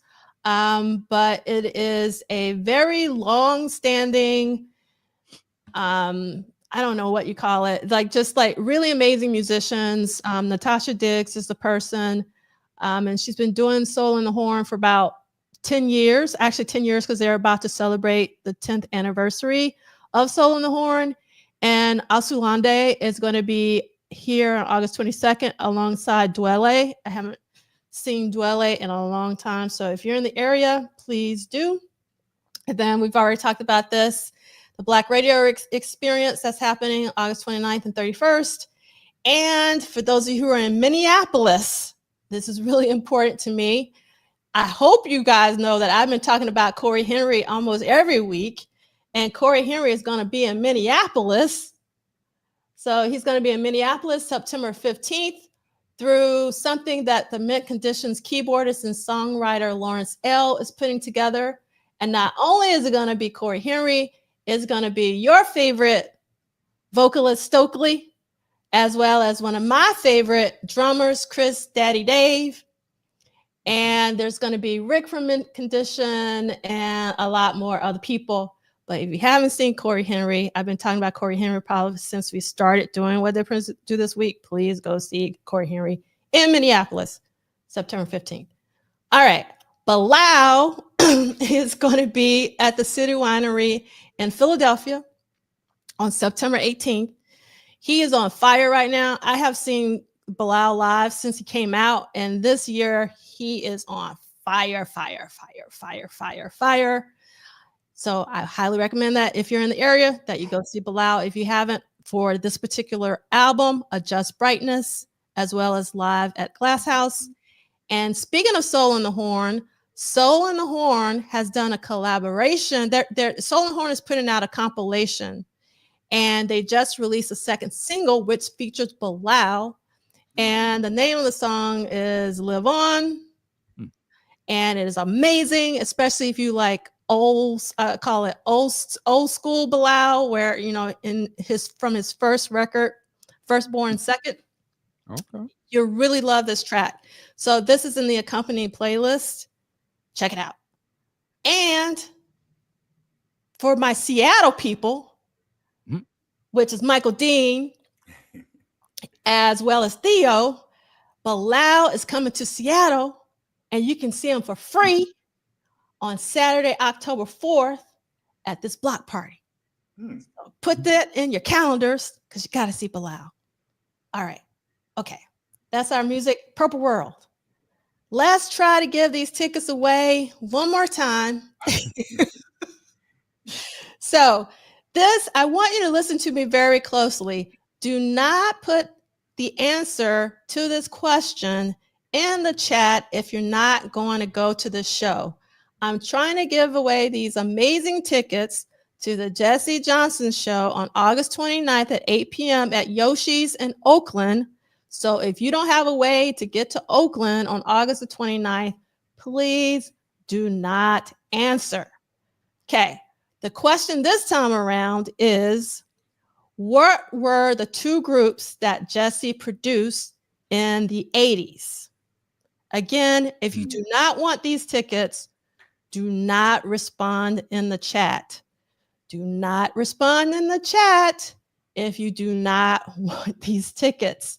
This is just for people who might want to go see Jesse Johnson in Oakland on August 29th at 8 p.m. JD has been very generous, and there will be 2 tickets that you would receive. All right, so let's see if anybody answers. Hey, while we waiting, can I answer Lee Christian? Where which Lee Christian? It's been like 1:36 your time. 1:36. Is it the Natasha Diggs? No, he says, "Hey, I'm up." 1:36. Hey, I'm up for one. I don't know which. Oh, there you go. Okay, so Brother Lee. So here's how, and I don't want to be a person that's out here being the Tyler Perry apologist, but so let me give you a little insight on how, if you want to watch a Tyler Perry movie. First of all, you draw a line in the sand and you put all of the Mud Dip films on one side of the line. You have to take that. So all of the films where Tyler Perry is playing Mud Dip, those are one types of movies. On the other side are movies where he's not playing the Mud Dip character. In that, Lee Christian, I would suggest you could start with one of these 3 movies. The one I would suggest is Daddy's Little Girls. So I would say either watch Daddy's Little Girls, watch Why Did I Get Married, the first one, not the second was bad. Why Did I Get Married, or watch Good Deeds. I would say of any Tyler Perry movie, I would say, and The Family That Prays. Those 4 movies. So I would suggest Daddy's Little Girls. But of the 4, Daddy's Little Girls, Good Deeds, The Family That Prays, and Why Did I Get Married, I think those 4 would give you a kind of different notion of Tyler Perry other than the Mud Deer films. That's it. I'll shut up. I actually would agree with you, but I would switch. I mean, me personally, I would switch the first 2. I would start with Good Deeds and then Daddy's Little Girls. But it depends on if you want to see Idris.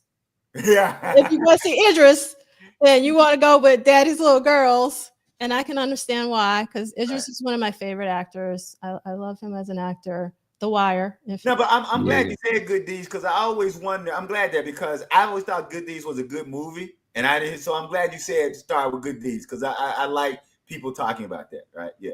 And I would say, Lee, just go watch one of these movies. Maybe you have a 4th if you throw in, but you need to watch one of these newer streaming Tyler Perry movies to see what it means today, because it's a very different style of movie that he does today than those movies he suggested to you. Right. Today they are, B movies, super drama, highly crazy circumstances and ratchetness, but there's an audience for that. I've seen a couple of these new ones. They're hilarious. So right. You don't want to miss that of what it is now. It would be like those movies that you see back in the Blockbuster video days, and they would be at the bottom rack. And like, I don't remember that movie coming out in the theater, but boy, that cover looks crazy. I gotta see that's what they are today. You know what? Drinks and have a good time. Brother Dean, I'm glad you said that. My stepdaughter talks about how at a part of her high school, we didn't have cable. I just decided I wasn't paying for cable. So for about 2 years of my stepdaughter's high school, they didn't have cable. So what we would do on the weekends, we would go to the Blockbuster or the local video store, and we would do 4 movies. We would do a movie I wanted to see, a movie my wife wanted to see, the movie that my stepchildren, they would have to decide on the movie. And then check this out, Brother Dean. We would have a movie called Monica's Crazy Pick. And Monica's Crazy Pick is Monica's Crazy Pick would be something that looks so outlandish on the cover. So let me tell you what came under Monica's Crazy Pick. That's how I saw Leprechaun in the Hood. Hilarious. And here's what really got me. Did y'all know they made a Leprechaun in the Hood too? I didn't know they made a sequel to that. So when you talk about going to the Blockbuster, going to the local video and seeing these crazy movies, and sometimes Monica's Crazy Pick would be an independent film. Like we wanted to always support Black independent films. And so you would find some diamonds in the rough. I can't remember the diamonds in the rough. Or, Prof. Duff, you would find an independent film where you could see the boom mic in the camera. And so shout out to Monica's Crazy Picks because we saw a lot of independent good Black movies back then. That was just a random memory that has nothing to do with anything. But if we didn't have you got Leprechaun in the Hood on the Prince show, so I'm not. There you go. Oh my God. Yeah. All right. So a couple of things just really quickly, because the reason why I say Good Deeds is because I call her Tandy Way. That's her real name. Tandy is short for Tandy Way. And I always call her Tandy Way. So Tandy Way Newton is in Good Deeds. And that's the reason why it's number one for me, because Tandy Way is one of my favorite actresses. And if you haven't seen the latest Westworld, the TV series, Tandy Way is in that. And so that's that for me. And then let's see. This is coming up. Go ahead. No, just addressing what you just put it on there. Okay. I think the people want to hear if we have opinions on Chris Collins and. Yeah. So, well, I mean, which way you want to go? So we got one that's talking about Chris Collins, and then we got another one asking us, anyone got tickets for the Purple Rain play? So how you guys want to start? Want to start talking about Chris Collins? Let's do it.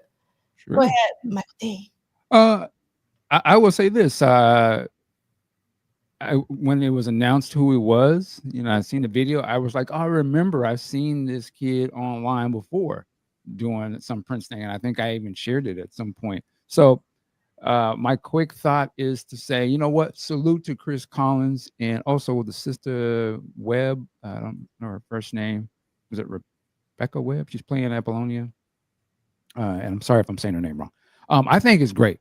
Again, no one's going to measure up to Prince. So you can put that on the top and you understand that. You can say he's playing the kid. It's not playing Prince. Of course, some of us can't separate that, and that's understandable. I think that they're doing a reinterpretation of the movie Purple Rain, and they're doing it as a stage play. I don't have any problem with that. The same way I don't have any problem with this new Spike Lee movie, which is a reinterpretation of an old Japanese movie, and they got Black folks in it, and it's got hip hop in it. If I can accept that reimagining and it's a new spin, I can accept this as a new spin. It doesn't mean I can't watch Purple Rain anymore. It doesn't mean people can't go watch the actual movie. But for somebody who may not have much of a understanding or maybe don't have much of a love for that movie, and they see this play and the music is fantastic to them, it's all Prince music. It may be Prince music interpreted in a different way, but all music gets done that way. So I don't have a problem with that. I'm curious to see what they do. I didn't really plan on seeing the play unless it comes here, maybe when it tours, but I'm not mad at it. I think that it's another thing that will continue Prince's music going on well past my time, and it's going to morph and evolve. But I think the core of what it is always going to be there. And my intention is that maybe it would push somebody to go listen to the actual album. after they see this show, they're like, hey, you know what?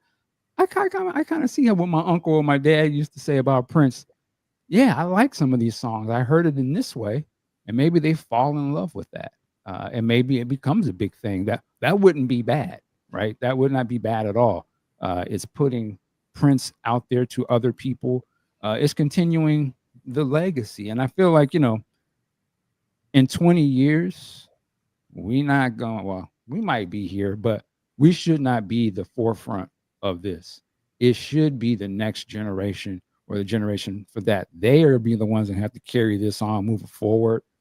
And they may see Prince in a different way. I'm okay with that. As long as they have a love for the actual music, then it's fine. And maybe they fall in love with some of the messages he said, then it's fine. Will it morph and do things? Of course, the same way Stevie Wonder has morphed into all these other songs that I grew up and they were rap songs and I didn't know they were pulling from Stevie, but it made me go back and listen. Or Parliament Funkadelic, they didn't morph into some gangster rap. But then I went back and fell in love with the real Bootsy's and all that stuff. And the Sly is the same way. So I don't see this should be any different. I think that our music always lives on and just carries on to the next generation. But I do understand. Listen, when I even first heard of the play, I was hating. When I first seen the picture, that's what they got. Stop it. Then I said, slow down. Go ahead and get your hate moment. But then when I'm calmed down, like, hey, you know what? Do your thing, young man. You know what you have to measure up to, and that's a pretty hard task to do, Prince. So, hey, if a young dude has got the balls to get out there and in front of all of us and everybody else, man, go do it. And let's see what they do. So that's my take on it. I'm happy for him, man. So let me be very clear that I know I'm in the minority about what I'm about to say. So I want to be as nuanced as I can, because a lot of times people don't hear nuance. Number one, Chris Collins is an extremely talented human being. So let me just start with there. This young man is an extremely talented young man. So let me put that to the side. So what I'm about to say has nothing to do about Chris, has nothing to do with his talent, with him playing the kid. Chris Collins is an extremely talented human being that I hope he gets everything that his talents deserve. Now, let me put that to the side. But right now, make no mistake about it. Y'all know I'm not a sampling dude. I'm not a cover dude. Here's my issue. I don't understand how you can hire somebody to remake something who said that the original product was crap and then expect some of us to be cool with the fact that he's using that original product as a Trojan horse for his own social political things. If you are, look, I am a published poet and short story writer. As a published poet and short story writer, I'm not interested in hijacking or carjacking somebody else's art and using somebody else's art as a Trojan horse for my own social political concerns. It's not a question of a reinterpretation. It's not a question of a remake. Go ahead. Celie, someone correct me in the chat, but haven't they changed the director for this play? And I think that the person that you're talking about and what they said is no longer connected with this, or am I making that up? Can someone confirm I think that? the person you're thinking, I think he's the one that wrote it. I'm talking about the writer, not the director. I'm talking about the writer. The writer. So the writer is still attached? Yeah, from what I understand, yeah. Oh. And so that's so. We know the details, Brother Shanique. Morris Day is no longer a musician. Apollonia is no longer a musician. The kid gets canceled for singing Dirty Mind. Right? They were very clear on specific things they're changing to fit their new social political agenda. This is not a adaptation. This is somebody taking something that for which they had no respect and then injecting something for which they had no respect into their own social political concerns. And if it does all the things that Brother Dean says, that it brings people, fine, that's okay. But it just does not sit well with me that you got somebody who said this original thing was crap. I don't think this original thing was crap. I don't think this original thing was any good. Now I'm going to remake this original thing into something that fits for me. As such, it's a hard no. It's a hard pass. Yeah, that's him. Jacob, that's Brandon Jacob. And I want to be clear. He is an award-winning playwright. That's what I don't understand. He is an award-winning playwright. Why does an award-winning playwright have to go and take somebody else's art that he doesn't respect and defile that art even more by making it into something else to fit his own personal agenda, as opposed to writing his own thing to continue his own legacy of being an award-winning artist? That's it. I'll shut up. Now, I would ask you, and I'm not going to say he disrespected, but I know I did talk about this before. But I guess at the end of the day, I was going to ask you, with that said, and this has the blessing of the estate, right? Like, didn't they even talk about this? Y'all that went to the last celebration, didn't they do like a thing about this? A panel or something about they did at the celebration. I think they were saying something that they had some changes they wanted to make or something, and they toned some things down or whatever. But my point is to say, with all what you just said, but the estate approves this, right? Like, so it's an official sort of thing. Like, when he may be changing, like you said, to fit today's standards, I guess I could see why. Like, because to keep it a buck, there's going to be no way that they would probably have a black woman getting hit by a brother on that stage that was in that movie. Not in 2025. I don't think people would resonate with that. I don't think, like I said, like my daughter, she certainly did not resonate with that movie because of that. She's like, ain't no way. I'm not watching, because no sister today is not going to be subjected to that. We're not going to allow it. So what you're saying is, then, we can't write a story about overcoming abuse. We can't write a story about overcoming toxicity. To me, when you look at the movie, I don't know if he actually overcomes it, right? They never show that. I mean, the song and the movie's over. They don't actually show him having any remorse about any of that stuff. Well, no, I would disagree. I would think that for me, I got enough out of it to show that the kid had remorse and that he attempted to become, or was attempting to become. I think it's inferred. I don't think it's specifically as say, let's say it's not as specific as say somebody like you or say, good brother Jesse would like. But what y'all are saying to me is, then we can't have films that are really about, because what gets me is, so we're gonna have films about let's be clear. We can have films about edgy drug use.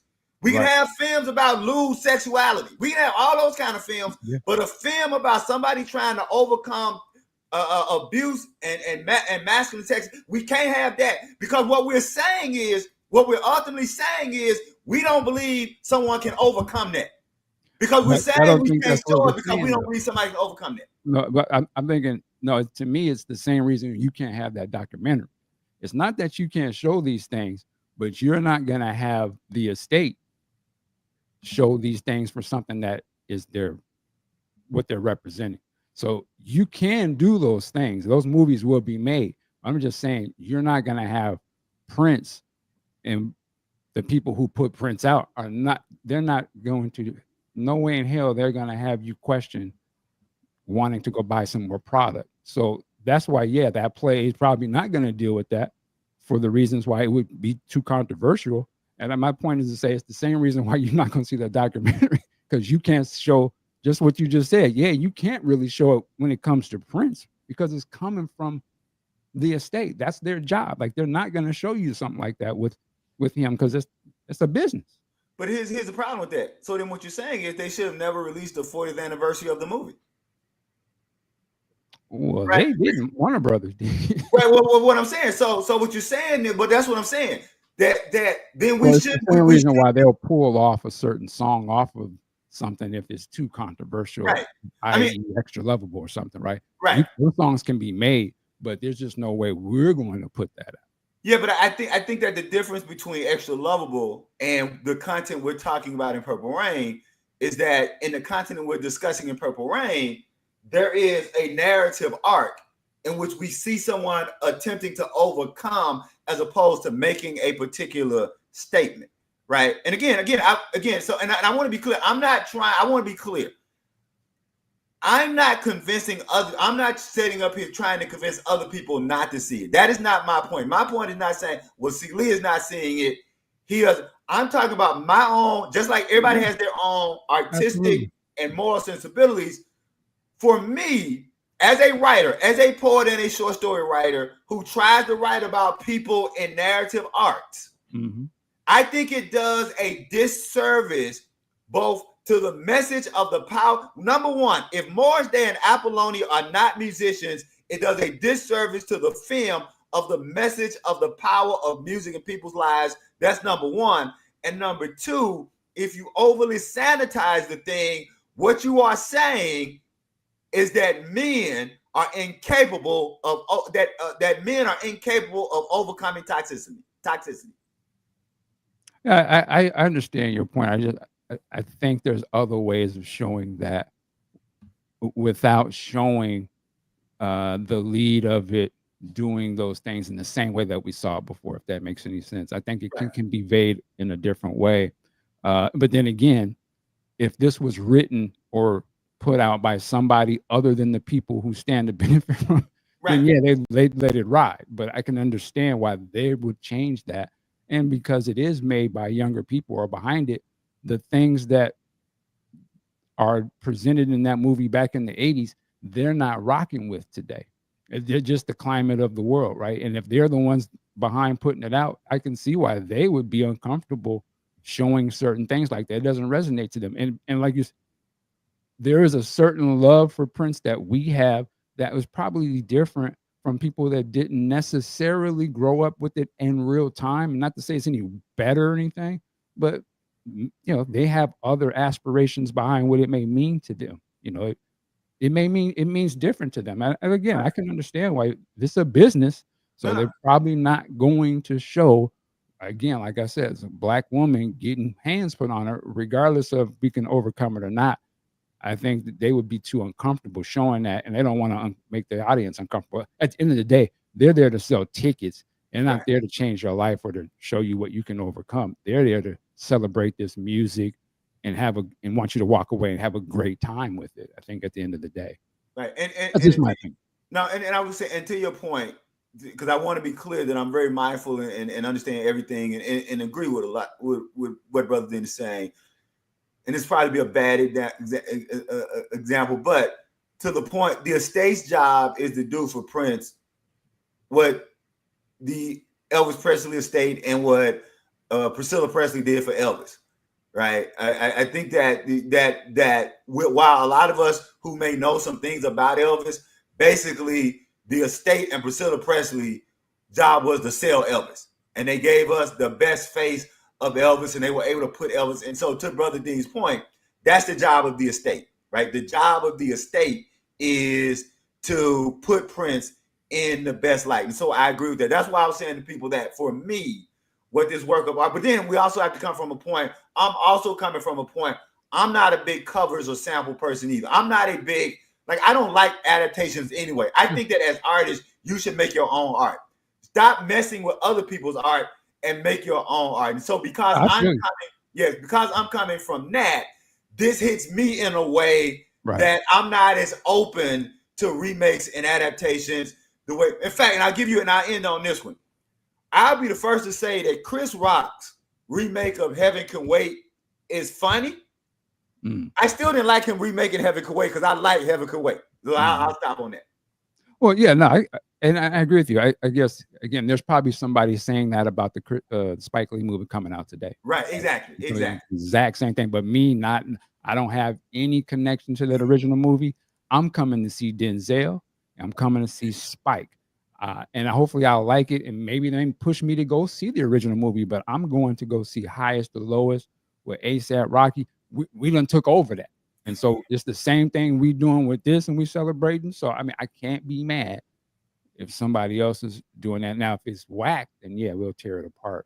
But we'll see what happens. But at the end of the day, man, so let these kids do their thing, man. Let me ask you one question. Does the film, because Brother Wiggins, Big Sexy, put something in, which I thought found really interesting about if Morris isn't a musician. Can it be Purple Rain without the battle of the bands between the Revolution and the Time? Can it be Purple Rain?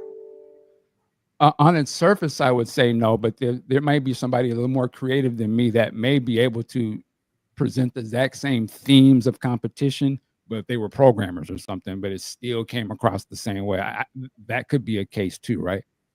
But if I'm keeping it rigid to the canon of it, then I would say no. But I don't know if it was really about them being about musicians, or if it was really about something else. There's a lot of things going on in Purple Rain that you can say the movie was about. Someone could just say it was about a young man who was in a terrible home life, and he's dealing with how to deal with trauma with his friends. Right. They could have been basketball players for all that, but he would have been the same. Oh, she want to have a girls team and bringing the girl in, but he wants to be the coach of her on the team. It would have still been the same dynamics, and his dad could have been a coach from back in the day or a player from back in the day. It would have still been the same sort of coming almost like a Rocky story. And to me, that's what Purple Rain is really about. It's just that it was made by one of the greatest musicians of all time. So of course the musical parts blow out the dramatic parts because they're not good actors. And right, the movie sort of focus on what they do best. But it is a dramatic movie. It's a musical, but it's not a musical in the sense that they're breaking in song as they're walking down the street. Right. Which is what a Graffiti Bridge would be or something. Right. It's a musical in a sense that they just happen to be performers, and we see them doing their job during the course of the story. They could have been anything. So I don't know, man. That's why I think when you do reimaginings, as long as you stick to the core of what the story's about, then I think it can work. We've seen movies do that before. We've seen remakes of stuff we didn't even know they were remakes. Until somebody said, "Oh, there was an actual Scarface came out back in the." Oh, really? I thought it was. No. And I would say to Sister Zakia, I think that's a good point. I would disagree just a bit. I don't see Creed as a reimagining of Rocky. I would see Creed as the extending of the Rocky narrative, because before Apollo dies, Apollo and Rocky are friends. So. It would only be a reimagining if, say, Apollo and Rocky would have never been friends. So I think that what Creed does, it extends the narrative and humanizes Apollo even more by giving you Apollo's backstory and this child that comes out of Apollo. And so, and again, we may be just quibbling on or splitting hairs, Sister Zakia, on how we're defining reimagining. But so I look at that as extending the narrative. So for instance, I would see, let's say if you made a prequel or you made a movie about Morris's band before Purple Rain, that wouldn't be a reimagining. That would be an extending of the narrative. So we could do a movie around, which, if I'm not mistaken, both of y'all can correct me, people in the chat, wasn't that one of the ideas being floated around before Graffiti Bridge, that the Time was going to have a musical for its own vehicle? And then that kind of got all shoved into Graffiti Bridge. But again, and what is Graffiti Bridge? Right. Yeah, I this conversation. So the actual sequel to this movie we're talking about, in my mind, is a reimagining. It takes it into a fantasy realm or something. Yep. But it's supposed to be the same characters from the front. I mean, so to me, when I think of that, and that's what Prince wanted to do, I would imagine if Prince was going to remake. If Prince was in charge of this play, I think he'd do the exact same thing we see today. Oh, he wouldn't have. I don't think he would show characters doing that stuff they was doing in that last movie. He was not with that type of stuff.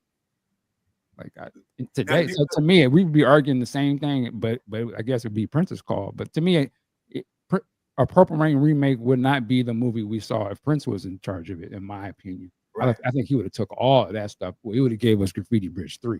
Right. And just to your point, you made that. I'll just make this point. Graffiti Bridge is the Purple Rain. What the novel Temple of My Familia is to the novel Color Purple. It is the exact same kind of metaphysical reimagining, because Temple of My Familia is actually a sequel to The Color Purple. The problem that people don't recognize Temple of My Familia as a sequel to The Color Purple, because Temple of My Familia gets into the spirit ring in the same way that Graffiti Bridge gets into the spirit realm. And by the way, Brother Dean, all those Alice Walker fans who loved Color Purple read Temple of My Familia, and I was the only one who didn't go, what the hell is this crap? I was the only one. And if you see people now like, oh, I love Temple of My Familia, they didn't love it in real time. So I love the fact that you point out that that is the exact same thing. That's it. I'll say that. D'Angelo, what you got to say? There you go. There you go. Oh boy. She's like, oh, well, you let us run. I appreciate it. Yeah. So I guess my thing is I haven't been really closely following it. One, because I am not big on theater. But I will say that I took my mom, my sister, and my aunt to the MJ musical, and I am not a Michael Jackson fan. I mean, and I know some of you guys are going like, really, what? You're lying. But we've already had the conversation. When I was in high school, you were either Team Michael or Team Prince, and I was Team Prince all the way. So I just never did. So I really didn't want to go see this musical, but my mom loves Michael Jackson. But I am so glad that I went to this musical, because it made me understand the power of theater. It was so well done. And I'm not even a fan of Michael's music. And I was like really moved and touched. And so if they can do something like that with Prince, that would be, incredible. So because I haven't been following it too closely, I'm one of those wait and see kind of people. Like, I really want to, I hope that it's successful, because at the end of the day, we want to make sure that Prince's name remains on the lips of the children.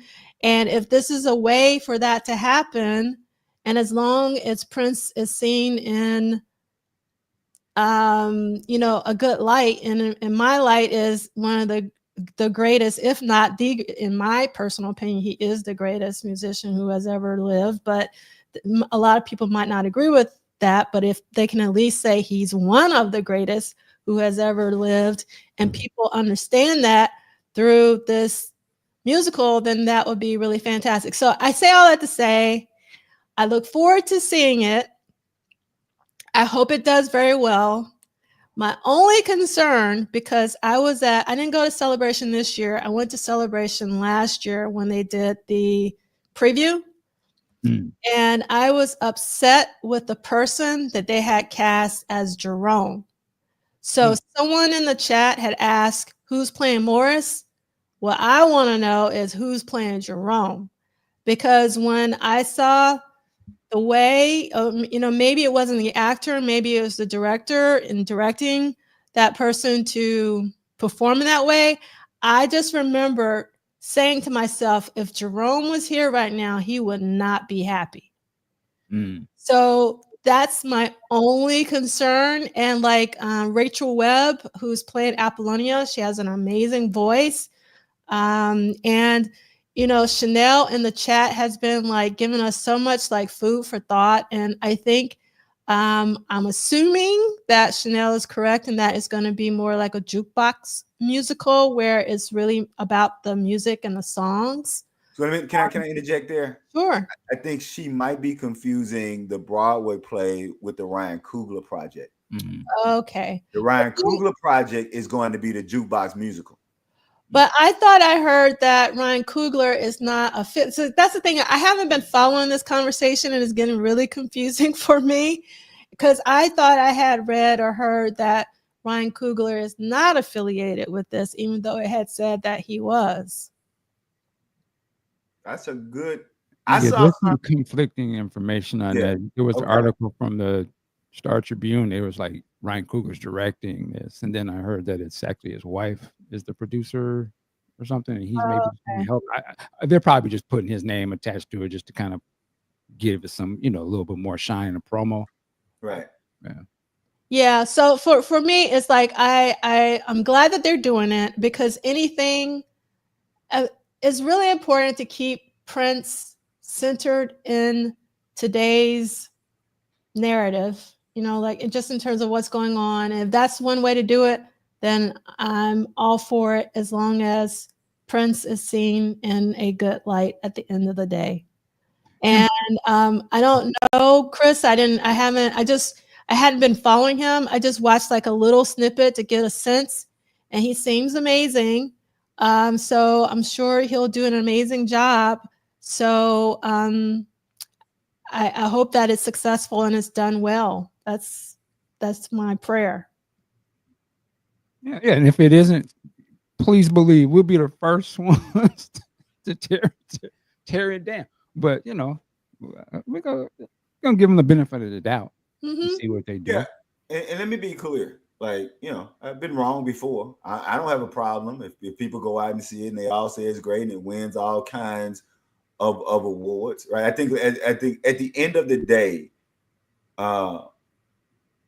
we want projects that expose people to the genius of Prince. Yes. Right. So at the end of the day, and I guess we can quibble over, again, it comes back to me even accepting my own analogy of Prince's genius was that he understood that human beings are pie charts with multiple slices. And I think the one thing that our 2-year conversation has told us is that people come to Prince for a lot of different reasons. That people come to Prince for funk, that people come to Prince for rock, that people come to Prince for soul, that people come to Prince for a little bit of all of that. As Brother Dean and Prof. Duff, you guys have associated that the younger generation will come to Prince for a lot different reasons than I would have gone to Prince. So I think that at the end of the day, the best case scenario for me is that I'm wrong and that this project allows more people to understand the genius of Prince. I will only say this because I want to be clear on why I wasn't interested in seeing the documentary. Because I know there are a lot of different reasons that I'm not interested in any documentary that attempts to anchor Prince's genius to one moment in time or a couple of groups of people. And everything that I heard about that documentary was saying that Prince was only Prince because of a moment in time and 2 or 3 people that he knew at that moment in time. That was my issue. The other kind of salacious stuff and all of that, because the issue and fear for me after Prince's death has been we've made Prince just one album and one decade and one group of people. And for those of us who were fans of Prince, for those of us who saw Prince live before Purple Rain, and for those of us who were fans of Prince in the 90s, I'm not interested in any documentary that says Prince was a one-trick pony and that the majority of his success is owed to a certain group of people and not the Prince himself. That's why I didn't want to see the documentary. I'll shut up. All right. Okay. So remember, get your tickets for Sign of the Times. Ricky did the Dear Estate moment, thanking the estate for releasing this in IMAX 4K. Can't wait to see this. So I'm extremely excited. And if you can, take a person who has never seen Prince with you, if that's possible, to see it, because that would be amazing. We want to thank Film Rise because they're the ones that actually put this out. Yes. They don't own this movie. Yes, thank you. Thank you. Michael Dean. That's really important. FilmRise is the company that currently owns the rights to Sometimes Live. As you know, it has changed hands several times. But we want to support this release. We want people to know that Prince is still loved dearly. And in order to do that, we got to vote with our dollars and go see this in the theater. Okay. So I don't want to belabor this. Terrorizing Lives? Let me respond to you this way. I saw that Pablo Toro thing too, and Pablo Toro was basically an op for the guy who made the film. Pablo, and I'm just gonna put that out there. So I saw that same interview you saw. Pablo Toro was basically an op for the dude who made the film, who was going on the rounds, pissed off because the estate shelved that film. So I saw the whole interview, and Pablo Toro was nothing more than being an op for that dude. Now we can disagree again, as Prof. Duff said. So you have a right, but if we're gonna talk about Pablo Toro, talk about the whole interview and talk about how Pablo Toro was nothing more than an op for Edelman. That's it. I just needed to respond to that because I saw the whole interview and not just part of what put the good face on Pablo Toro. That's it. I'll leave it there. And we disagree. So you ain't having it. So we just want to. Can I just add to what he said? Like, I agree with what he said. My only thing is, I just want to see it for myself. I'm one of the people that I don't want to see it. I wouldn't want it to come out if it does, in fact, do the things that you described. But for me, let me make my own call on that. That'd be my own thing. Like, I would love to see it because I don't want to hear nobody else's opinion or what they may have thought. And was it 9 hours? There's no way in 9 hours I can take somebody's opinion. I need to, you know what I mean? Like, this is too much information. If it was just a 2-hour movie, I might be like, oh, you think that? Okay, yeah. You're right. But if something that's 9 hours about something that I love, let me see it first. And then if I think that's that way, I'll think. But I'll take nobody's word for it. Because there's too many agendas on both sides. Yeah, I'd rather just see the film for what it is. And then if I don't like it, yeah, but let me make my own determination. I'm not taking nobody's word. Even Questlove, who he thought he liked it or whatever it was. Let me see it for myself. That's just my only thing. I don't want to be in a world where I just got to go by what somebody else told me. I'm good. All right. So we're going to keep it moving. I'm surprised Kim might have already left us because Kim was done wrong. Didn't I hear you, Kim. Okay. So you are the first people seeing these graphics. I haven't even shown this to the speakers. So this is, you guys get a little insider into the next symposium that's happening on September 20 and 21. And we are celebrating 90s Prince with the Gold Experience and Exodus, which is really important. No, this is Reverend. Oh, okay. This is Reverend, the amazing Reverend who does so much for the Prince community. I have to give so much gratitude for this amazing logo for the 30. That'd be a nice T-shirt. Yeah, it really would. Isn't that amazing? It's beautiful, isn't it? So we got 30. We're counting down. We're 34 days away. That's the QR code if you want to get to the website, or you can type in the bit.ly link, and it's 30. I had to flip it because it was already taken. So that's the reason why the bit.ly link is different. 30. And then the graphics are done by Reverend. Go back to the first one. There we go. 20 and the 21st. There we go. Just want folks to see that. Yeah, 20 and the 21st. But if you go to the website, it has all that information on it. So yes, who designed again? Let me go back to the second one. Reverend, who does a lot in the Prince community. They've done a lot of the previous ones. I usually go back and forth between Marco and Reverend. I actually designed the last one myself for Pop Life because I really wanted a particular thing, and so I did it myself. But this is by Reverend, and I love this gorgeous curves on that logo. Yes, Reverend is the best. Yes, I'm so excited that you're excited. 30 and So, yep, this is Reverend. Salute. So yeah. So I don't know what that means exactly. Can you break that down? Because Reverend has done several. So thank you. Appreciate that. So actually I'm working on the keynotes and I can't remember if I'm still working things out. I think I can't remember. Let's see what I got on here. Yeah, I have a schedule at a glance. So Is this gold album specific or yeah, the Gold Experience and Exodus. Excellent. Prof Def, can I make you roll your eyes in frustration? Yes. You know what's wonderful about the date of the symposium? Yeah. Jackson State is not playing that weekend. Y'all have perfect landed in. We are off that weekend. So it's all Prince and Jackson State is off. Yes. Great job, Prof Duff. Great job. All right, let's go on. Now you hype. You're like, okay. Yeah. I got to miss the game. Okay. I'm glad. Okay. So I'm gonna do so this is a work in progress. Again, speakers and schedules are subject to change. I am talking to a couple people for keynotes. So hopefully they will come through.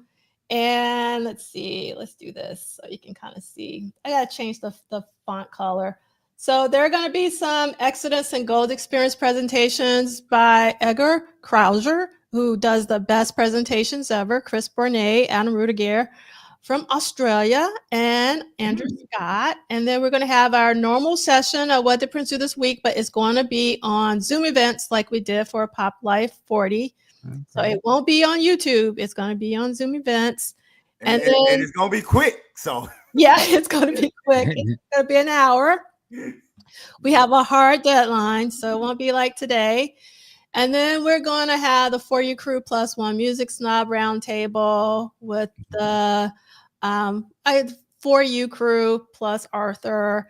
And then we're going to have an Exodus Roundtable. I'm hoping to add Michael Dean if he can. And wow, just put the brother on the spot. Yes, I was gonna put you on the spot. If you could do it, you'd be my best friend. But if you can't, that's okay too. But we're gonna have an Exodus roundtable. And with just want to say, just want to say that I love everybody there, but it's so wonderful that Brother Troy is going to be on there. So yeah, that's wonderful. Nice. It's all family gonna be on there. Yeah. Yes, I'm very excited about Troy being able to join us. I'm also very excited that TED Talks Bass is joining us. Yes, but that will be yes, no Harold Pride. You know, my brother in is a very busy guy. So no, but he is loved and he is my brother. And then we have on Sunday the International Lovers Gold Experience Roundtable with Hasit Shah, Casey Rain right now. But that's he said there might be a conflict. Our very own Lee Christian. Yes, Brother Lee. Yes, our very own Seeley on that one. Yep, our very own Vanessa in the chat. And one of my favorite authors on the planet, Matt Thorne, which I'm very excited about. Nice. And then the Gold Experience presentations. Now, Scott Woods is extremely busy. I got down on my knees and I begged him, please, to participate. And he said yes. So I'm very, very excited that Scott Woods will be joining us. And we're going to have Seeley for Gold Experience presentation along with Robert Loss, Camila Cummings, my triplet, and Crystal Wise. And then we're going to break for lunch. And then we're going to have a Gold Experience roundtable with Tanya Giddings, Chinesha Scott, who has been with us in a while, Tammy Sharp, Ron Nicole, and Tanya Pendleton. And then we're going to have a Now Experience table. Kanisa coming back? Yes. I got Kanisa to come back. We got Cindy C. We got Theo. Cindy C. We got Theo, who's one of our fams here at What Did Prince Do This Week. Will this be your first one, Theo? Were you on some other ones before? Right? No, this will be the first. Yeah, this is first. He's been on here before. That's what he's been on here before. Yeah. And it's also Jesse. Jesse's also going to be produced. I mean, I got to do this. I hadn't done it in a while. I wish that I had Jesse's hair. Okay, that's it. Lord. Yes, and yeah. So actually, that I'm talking to 2 different people for keynotes, and I'm trying to get them both on. So hopefully, we'll have a keynote on Saturday and one on Sunday, but I don't know yet. So that's where we're going with that, and that's going to be a dope one to watch for me. I like that. Yeah, I'm very excited about this one personally. So I hope that you guys will join us. That's right, Brother Lee. You tell him. Me and you email all the time. Yes. Yeah, we need to have the special Lee Seeley debate broadcast or something. Just go, y'all just put some Prince topic and y'all just go. Yes. You ain't getting me canceled. Oh, but you know what? You know something. You know the only thing I hate about the symposiums? Uh-huh. I always get depressed Sunday evening when it's over.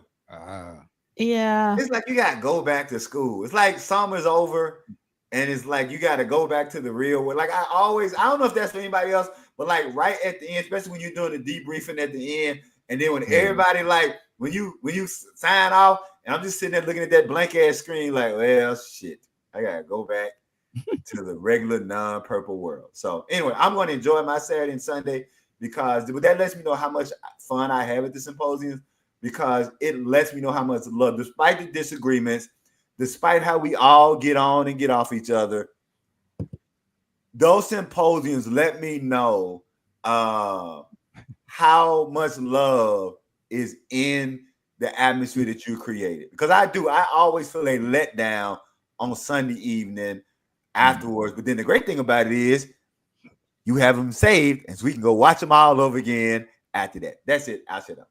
Yes. And then in this case, there's going to be another one in April. That's right. It's going to be pretty amazing. So there's always the next one. So I'm very excited about it. I'm so happy that you are excited about it, Celie and Michael. And I hope that some of you in the chat will be joining us, because I don't think that the Gold Experience gets talked about enough, and Exodus definitely does not get talked about enough. So I am so excited about that. Yes. Let's see. Let's be clear.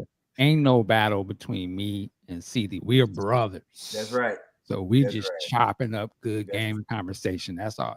This is for folks ain't never been to the barbershop. Right. If you think this bad, go to your local barbershop. This is just light work, having fun, conversating on Saturday morning with your homie. You know, look, if you ain't been in the barbershop with Elroy and John Henry, you ain't. Yes. It's all good.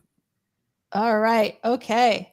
So I think that, we do have, we can't forget about Dr. Funkenberry, who still needs our prayers, any assistance you can give would be really amazing for Dr. Funkenberry, as well as for Addie Durant. And again, if you don't know who Addie is, Addie was pivotal to the amazing Clubhouse fan created reproduction of Purple Rain. It was, I mean, if you haven't listened to that, you can still listen to it on Clubhouse.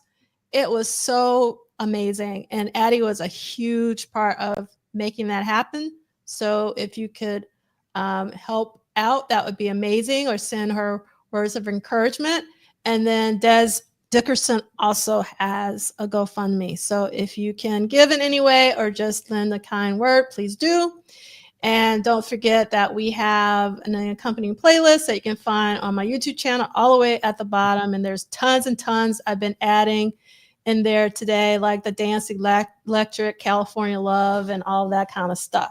So with that being said, Michael Dean is going to take us out.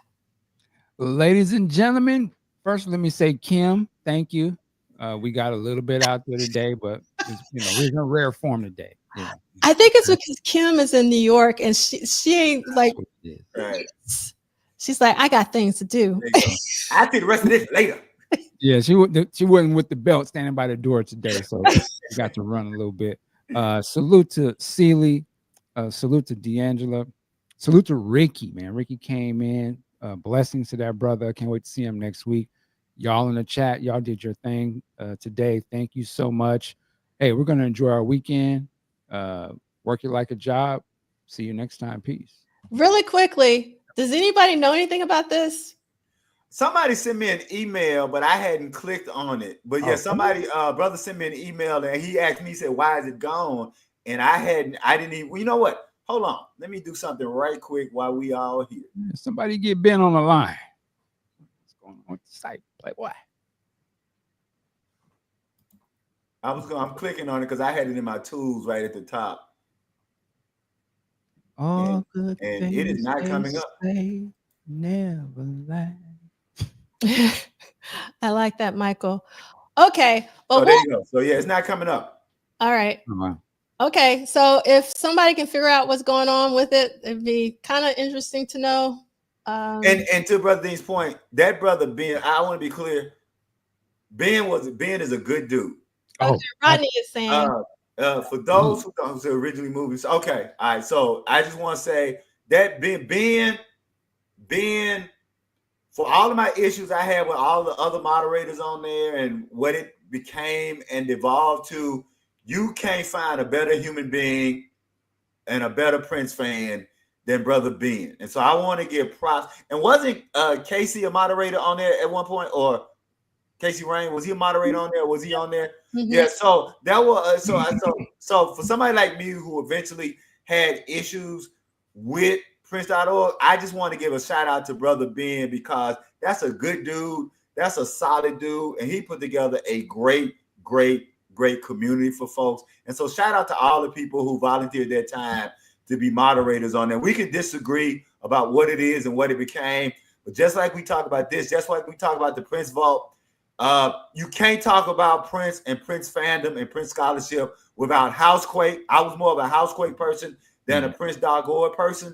But you got to give props to the Housequake people and the Prince.org. We got to be able to disagree with people and still give them their loving props as well. So shout out to Brother Ben wherever you are. That's it. I'll shut up. So really quickly, Chris P., what we do at the end of the symposia, what we did this in April, is that we all came together at the end of the day on both days, and you could say whatever you wanted to say about any of the presentations or roundtables. So that will be an opportunity for you to actually be in community with others. So if you come to the 30 symposium, virtual symposium, you'll be able to do that. And we are going to say goodbye. We will see you next week. Have an amazing day and work it like a job, as Michael D would say. Bye.